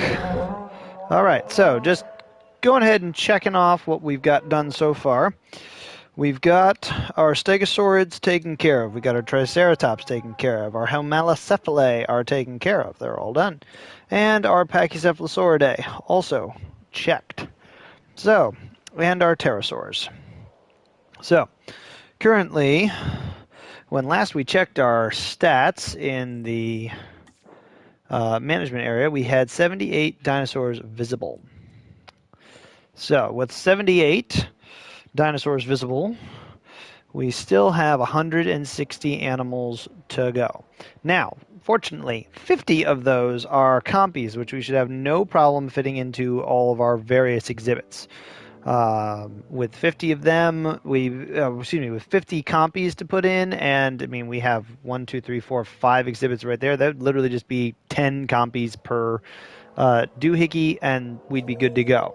So we shouldn't have any problem there. Hope we have some more fighting going on.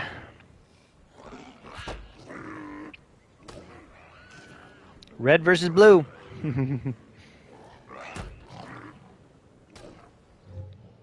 So, what do you call it? So with basically 50 compies to put in, because our official count will have to be 49, we should have no problem fitting them into the various exhibits all over the place. Our biggest challenge right now, the biggest numbers we still have to accommodate, we still have, after putting in, let's see here, let's take a look very quickly at our, I don't think this will actually give us, yeah, it'll give us 78 items, but it will not give us an actual count on all of them. So let's go ahead and pop over to the hatchery real quick, because the hatchery will tell us. So if we take a look at how many Parasaurolophus we have 10. So that takes 10 off of our Hadrosaurid number, which means we still need 22 Hadrosaurids, and we still need our 33 Ornithomimidae.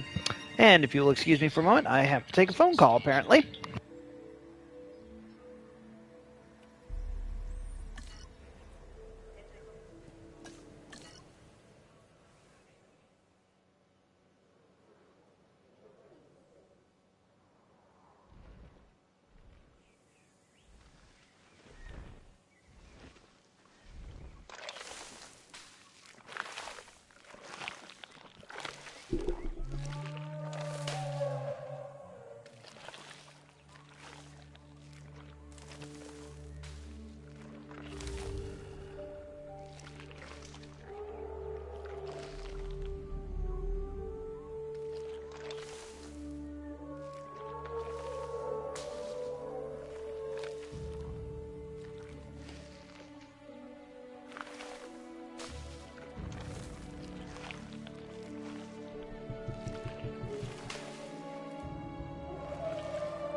All right, so that's resolved.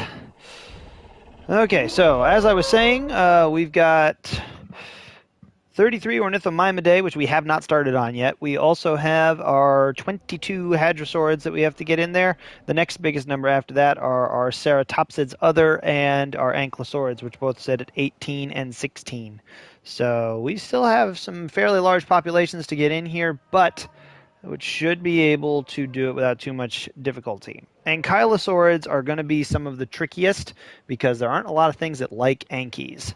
So let's go ahead and take a look at some Ankylosaurids that we can put in here. Now, first of all, because this is Crichton's Park, we're going to go ahead and get some Crichtonsaurs in there, and so it looks like a population of 4 will be good. Fortunately, it looks like they like sauropods and Ornithomimidae, and they also like ceratopsids, and they like hadrosaurids and pachycephalosaurs. So these guys get along with everything, apparently.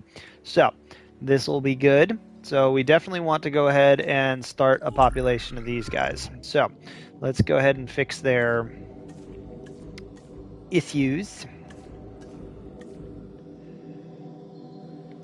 We're going to go ahead and try and pump the tolerance. All right, we're going to save and exit, and we're going to want 4 of them, but we want to definitely get desirable traits out of these. Oops, I'm actually now just realizing that we forgot to randomize the skin colors. So we're going to go ahead and actually get rid of that. So we're going to go back in, modify the genome. We need to randomize their skin colors. There we go. Excellent. Save and exit. Now we'll get a couple of different batches going. Batch size is 4 on each, so let's do 3 batches, and we'll pick our favorites out of there. All right, let's select some eggs. Humble is good. Skittish and skittish. Let's try to avoid skittish. Let's take a look at our next set. Humble and docile. That is very good. So we definitely want this guy. So we'll go ahead and incubate that one. Docile, tolerant, and humble. Definitely want this one. So we'll go ahead and do that. That'll probably end up being our alpha. We'll begin the task there. And then humble should be okay. So we'll go ahead and do our 4 then. 1, 1, and 2. So that'll take care of those guys. We definitely want our Crichton sores.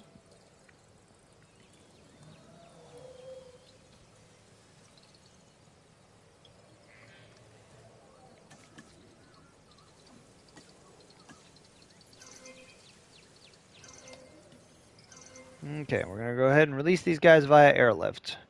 We're going to go ahead and I think we're going to put them into this first enclosure here. So we have some water already ready for them. We're going to fill in with some forest and so on, get that Asset to be collected. moving along. Route to collect the asset. So we can start with some of this stuff because we do know we're going to need some more forest.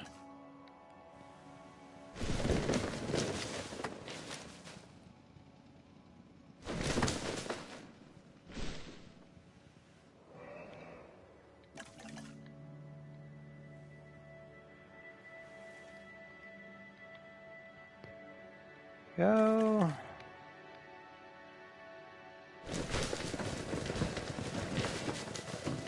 Add forest in along the fence line because I always like to hide fence lines. As much as possible.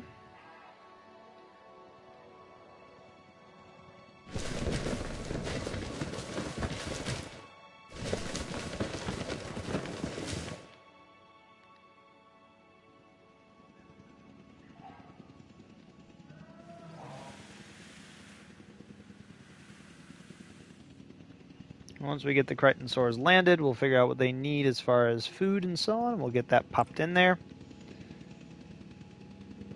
Well, now that we've got 2 in the air, we can prepare the next one.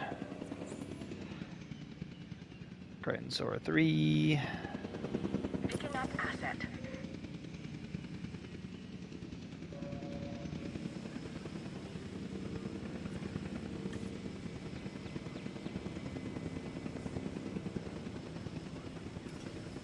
Bada boom, and we can release the last one. Asset delivered. Alright. Ah, the Crichtonsaurus. Named after the author, Michael Crichton. Famous for his stories about infectious viruses, sentient nanobots, and also a novel on ancient animals, which I quite enjoyed. This is a social dinosaur that does well in groups. About ancient animals, which I quite enjoyed. Very coy, Dr. Wu, very coy. Alright, so let's take a look and see what we need. Okay, we need ground fruit, we need ground leaf, and we need ground nut. Okay, we can do these things. So let's go ahead and edit the environment. First of all, we're going to need cycad groves. That will provide us with ground fruit. So we'll go ahead and put this in and around there.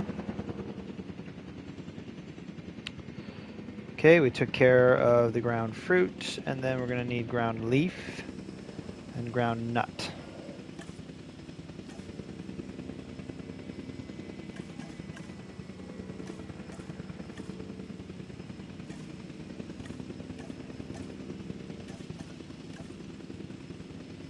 Confirming asset delivery.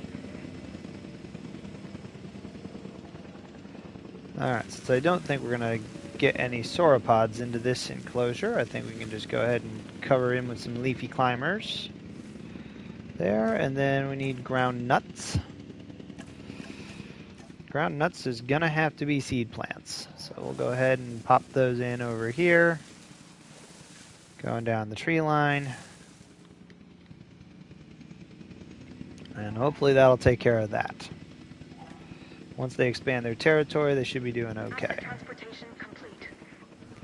So we got one Crichtonsaur there, we got another one over here, and then we got another one there, and then our last one, I believe, is coming in.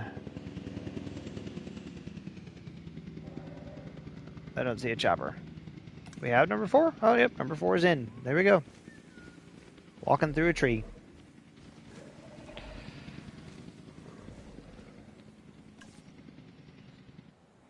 All right, cool. So the Crichtonsaurs are happy. So we want to find things that like nuts and ground leaves and also ground fruit. Yes, I realize you guys are missing ground nut, but as you begin to expand your territory, you'll be fine.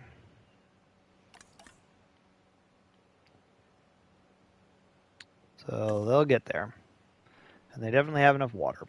So now we need to find something that will enjoy sharing that space with them. Or some kind of ornithomimidae would probably be good.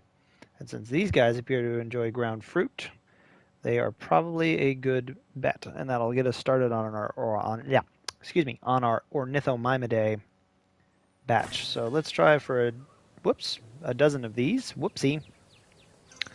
Nope, we're going to discard all your eggs because we didn't modify you at all. There you go, modify the genome. So let's go ahead and change up the skin color, the pattern color.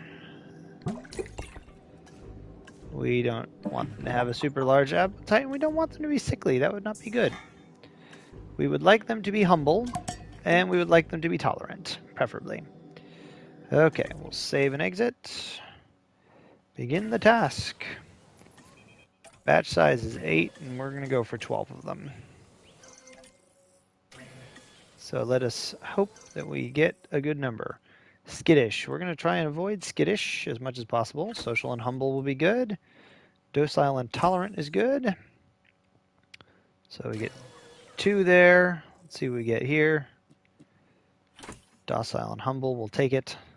Yeah, we really don't want skittish. No traits manifested, we'll take it. All right, here we go. Ooh, a fit dinosaur too. Yeah, see, a lot of these guys are in the skittish category. So 2, 2, and 3, that's 7. We need another 5. And because of our luck so far, we'll try and do several batches here. Select some eggs. That should get us to 9. Now we just need 3 more. Hey, we lucked out. All right, begin the task. We now have all of our number. Release via airlift. We'll see how well they integrate with the Crichtonsaurs. Acknowledging asset collection request. Asset requiring collection. And we also need to set up a ranger team to go and check on these guys. Actually, what I think we're going to do is we're going to rename this station Bravo 1, 2. And I suppose actually to keep up the naming convention we need to do that. Transit has commenced. We need to add spaces in there. There we go. Okay, let's add a ranger team. There we go. We're going to assign Bravo 1.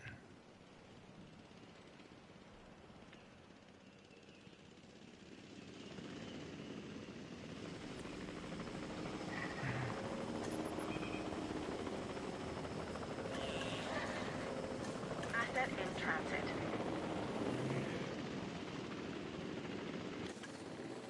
Speed things along here just a little bit.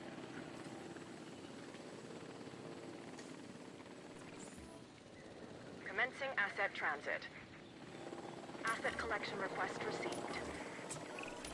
There was a lot of controversy about dinosaurs being the ancestors of modern-day birds before this one was introduced into the park.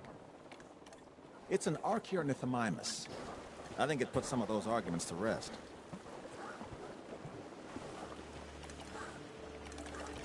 Oh, we've got...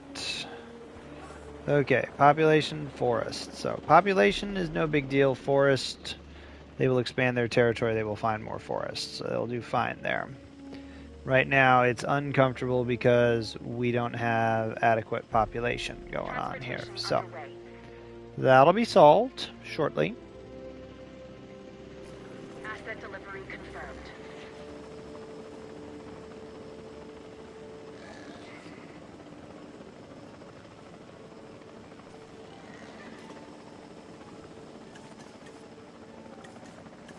And the remainders are batches of 2.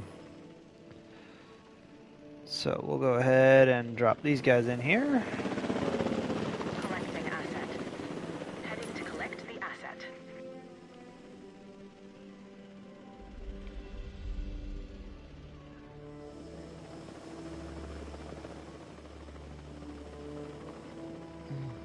Transportation complete.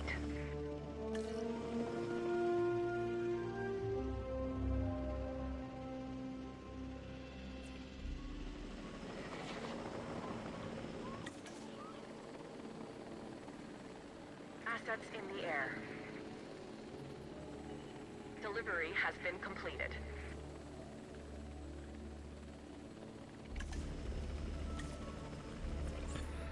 All right.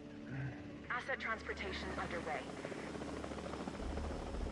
Heading to pick up the asset. Asset transportation complete. All right. While we're waiting for the next 2 to get delivered, we're going to go ahead and edit our tour route.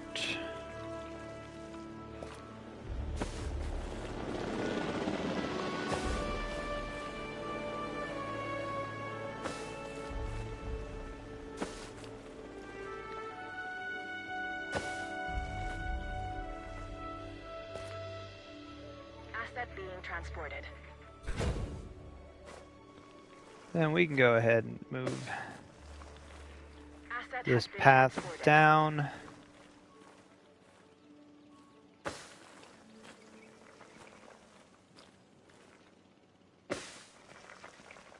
In and near to the carnivore area. So that way at least we've got the track already in place. We'll probably go ahead and fill this in with as much forest as possible, just to make it visually appealing, even though I don't think we can... Well, we might be able to put some dinosaurs in there, if we must. Asset transported.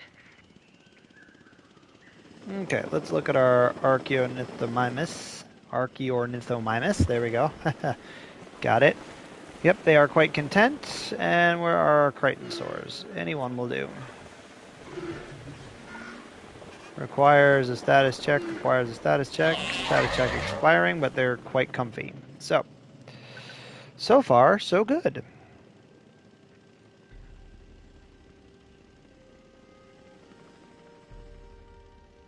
All right. Confirming asset delivery. And we should then have our 12, if I'm not mistaken. En route to pick up the asset.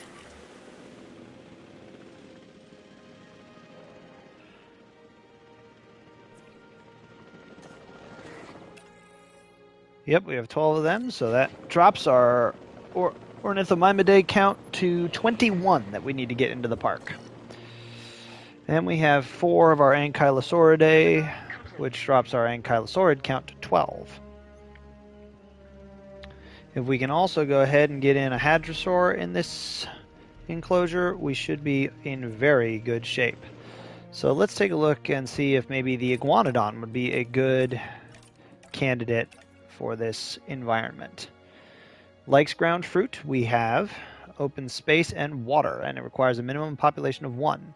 It doesn't like carnivores, but it likes ankylosaurids and ornithomimidae, which is great. So yes, we're going to go ahead and get these guys ready to be introduced into this enclosure.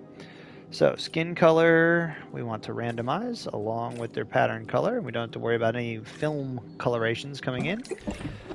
We do not want them to be short-lived, even though right now they're all basically, you know, immune to death. We would like them to be humble. We would also like them to be tolerant. So we're going to go ahead and do that. We will go ahead and begin the task. We're going to try and put in, let's see, we have 10 of the Parasaurolophus, if I'm not mistaken. Where's the Parasaurolophus on this list? No, so we have 10 Parasaurolophus. We're going to go ahead and introduce 7 Iguanodons. Or actually, you know what? Let's go crazy. It'll be 6.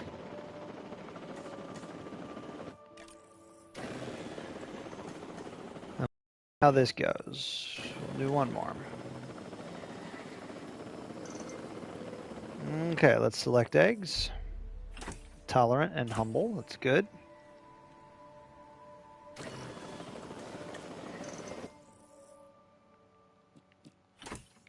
Social, tolerant, good. So we have 2 and 2, and we have 4 here. Social intolerant, social, humble. Let's go ahead and take humble.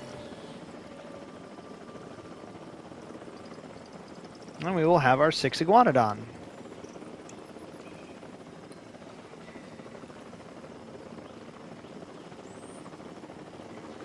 Asset transportation in progress.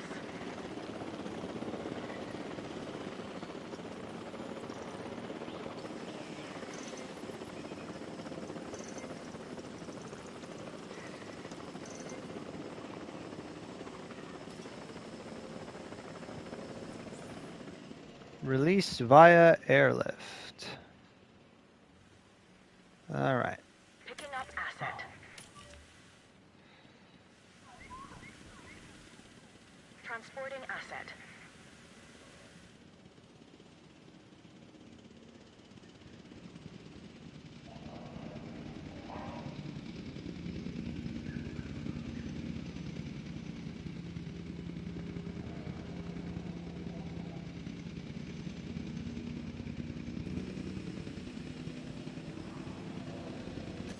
Okay, we're going to speed things up a little here.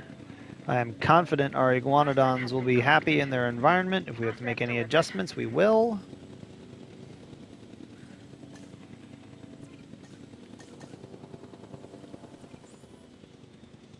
Transportation underway. Asset to be collected.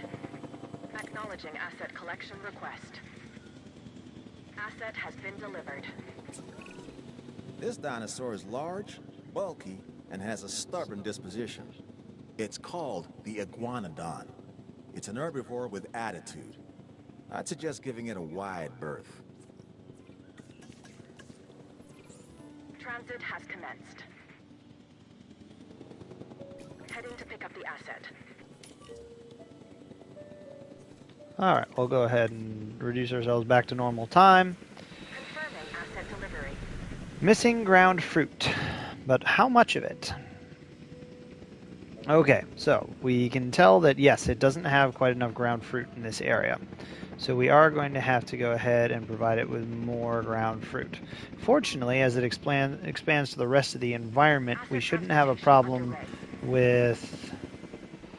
I have a brain, occasionally it works. We shouldn't have a problem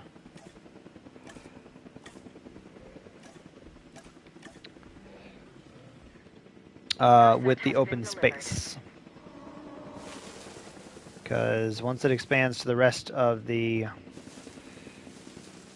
enclosure, we should do fine. We just need it to expand its territory.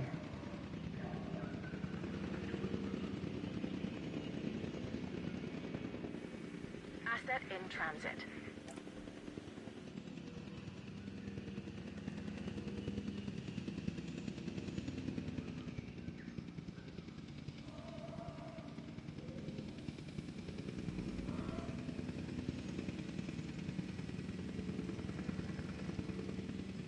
There we go. As it expands, there we go. Ground fruit is fine. Asset delivery Open confirmed. space is coming closer and closer. Once they expand all the way to the end of their enclosure, I think we'll be just fine.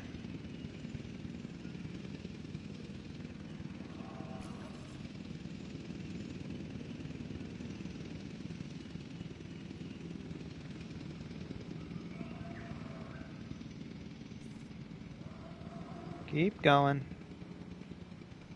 Yep, almost there.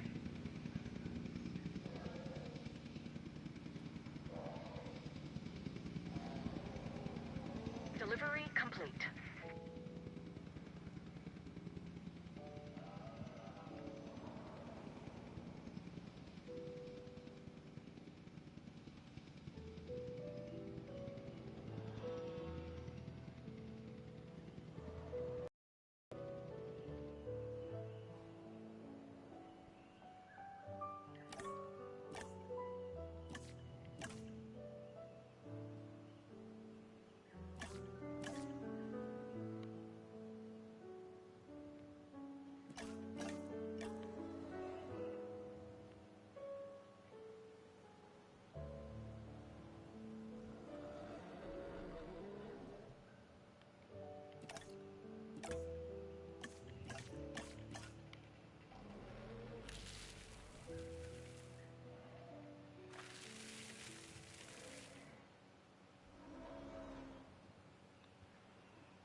Yep, with just a mild adjustment, we've gone ahead and made it more palatable for them. Let's see what our iguanodons look like. Got some cool colors.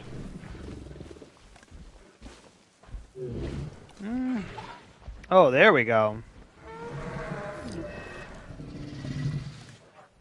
It's a really pretty one. A couple of really pretty ones.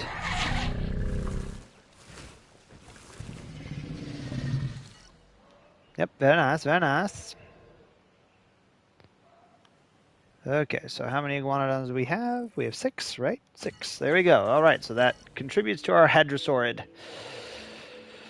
number. So with 10 of those, that brings our hadrosaurid number up to 16. We have half the hadrosaurs we need. We have some bigger enclosures for some sauropod numbers. Let's go ahead and try and expand our forests in the interests of covering up our fence lines.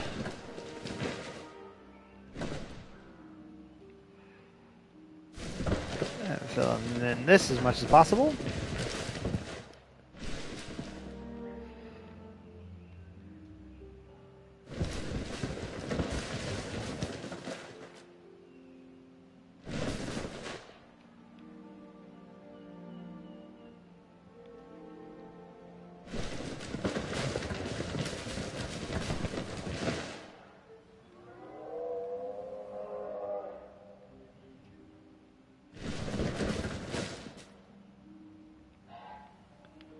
There we go.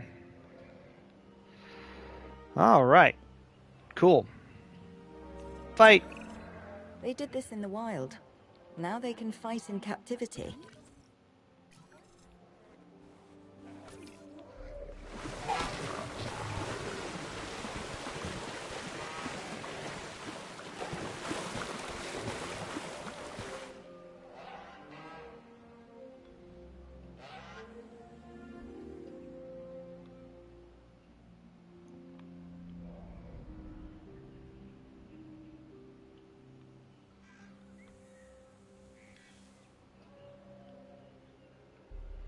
All right. We are doing spectacularly so far.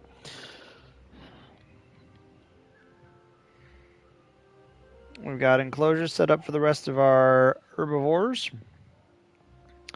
And then, of course, we've got this whole area down here set aside for carnivores.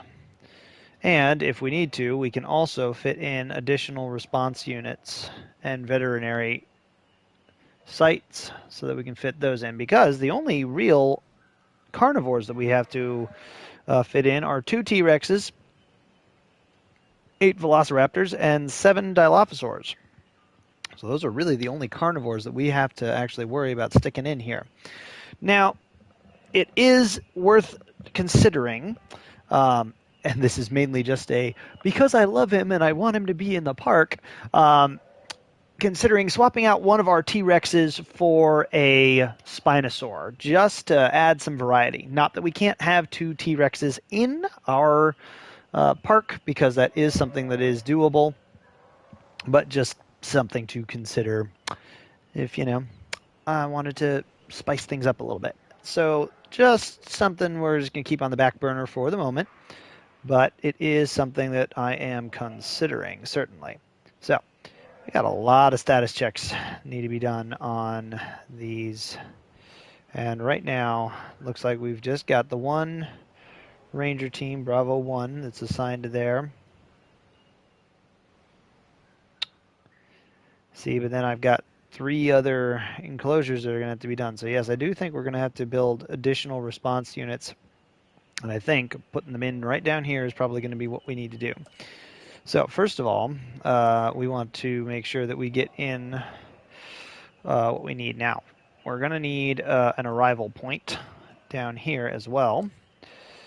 The nice thing is that they don't count as scenery items, and I can still use them for access to areas that are otherwise kind of cut off from the rest of my park. So we can go ahead and put this in here. So that gives us an arrival point. We are also going to need a power plant. So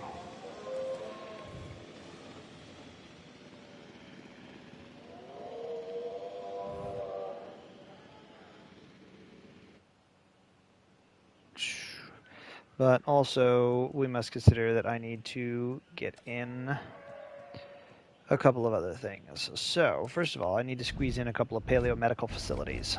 So let's try to get those squeezed in before we run out of space here. So I think if we pop one here, it should do. And I think we'll be able to fit the other one in here, hopefully, without terrain constraints. Yes, good, we can. Awesome. All right, I'll make sure they're lined up.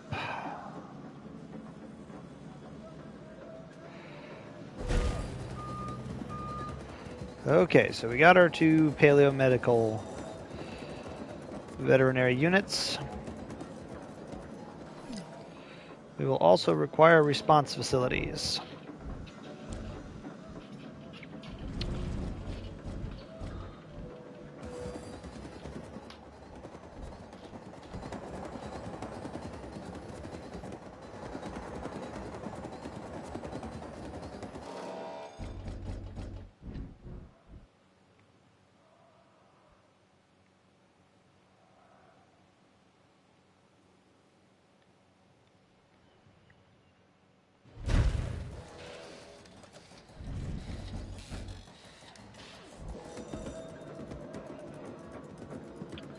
Okay, I'm going to wait until the other one is built before I actually do that.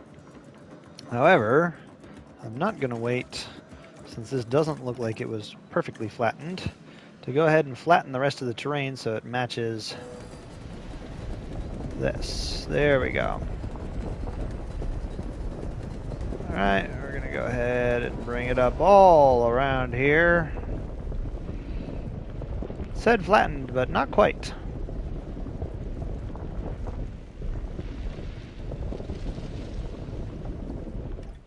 Alright, so that should have flattened all the terrain, so now everything's on the right level.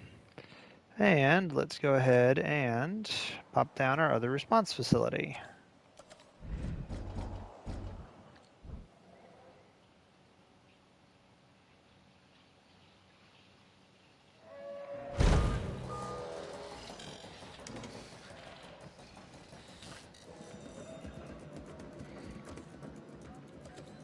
Could I put in a tertiary one? Probably.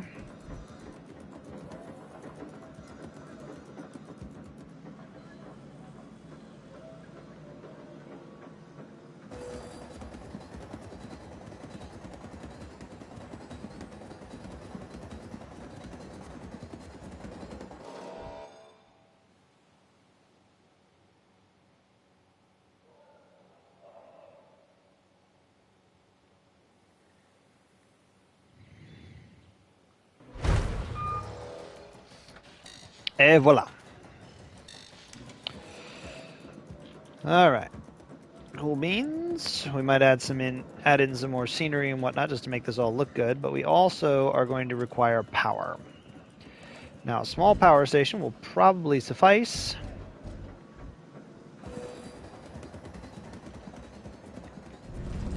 But the question is, where can we fit it? Right now it's outside the buildable area, and here it's kind of blocking the veterinary offices, so to speak. I don't know whether we could fit it in here even if I remove the arrival point, which I'm going to try.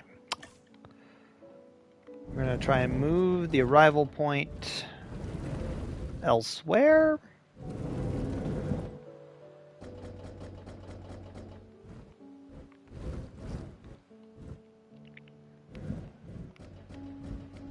There we go, right in the middle. That's a good idea. No. Let's see here. Yeah, see, it kind of blocks the MVU there. That's not good. Let's see here.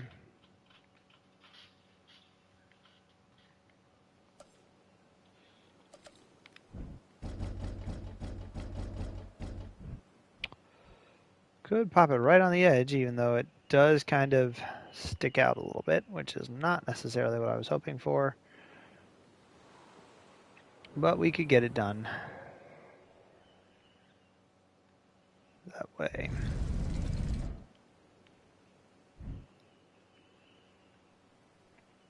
The other option is to remove that response facility, and we'll go ahead and speed that up a little bit.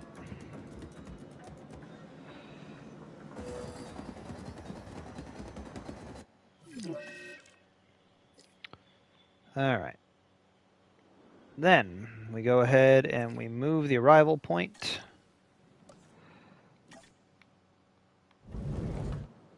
to, say, right over here.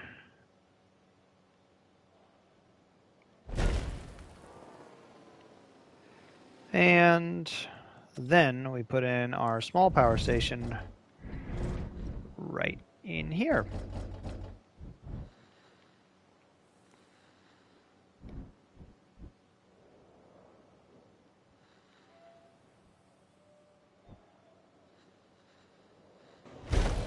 There we go. And we're going to have to put in a substation. A small one will suffice.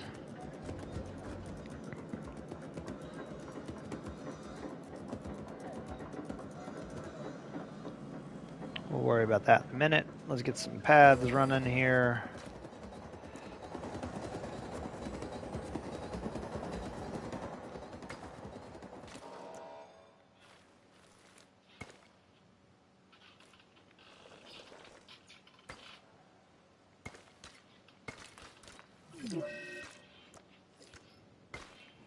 We have a low health alert. That's bad because while the lifespan may be intact, dinosaurs with low health will still die. What is going on here? Why do all these dinosaurs require status checks? Who has low health? This guy does. Why? Because it hasn't eaten. There we go. Okay.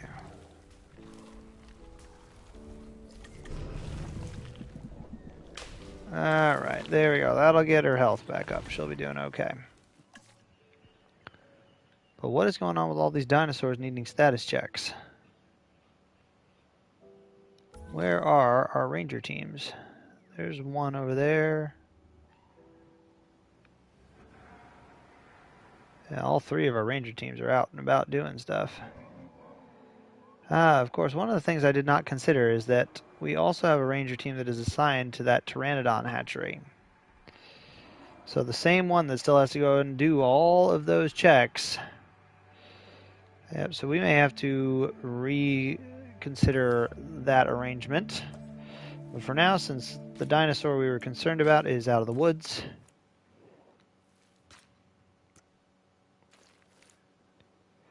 we're going to go back here. We're going to get our paths set up.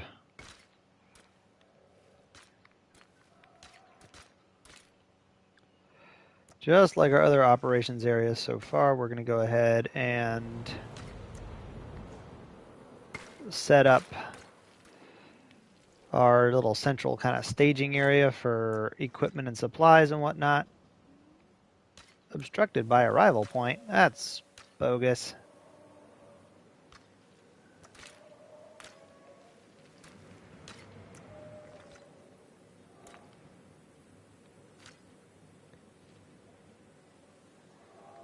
There we go.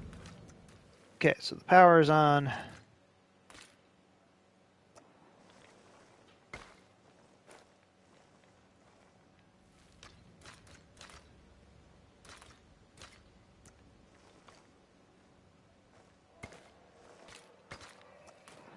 There you go. And then we can add some other scenery and so on in here. Unfortunately, real life beckons. So we will have to resume Crichton's Park at another point. Thank you all for tuning in, and we will see you next time.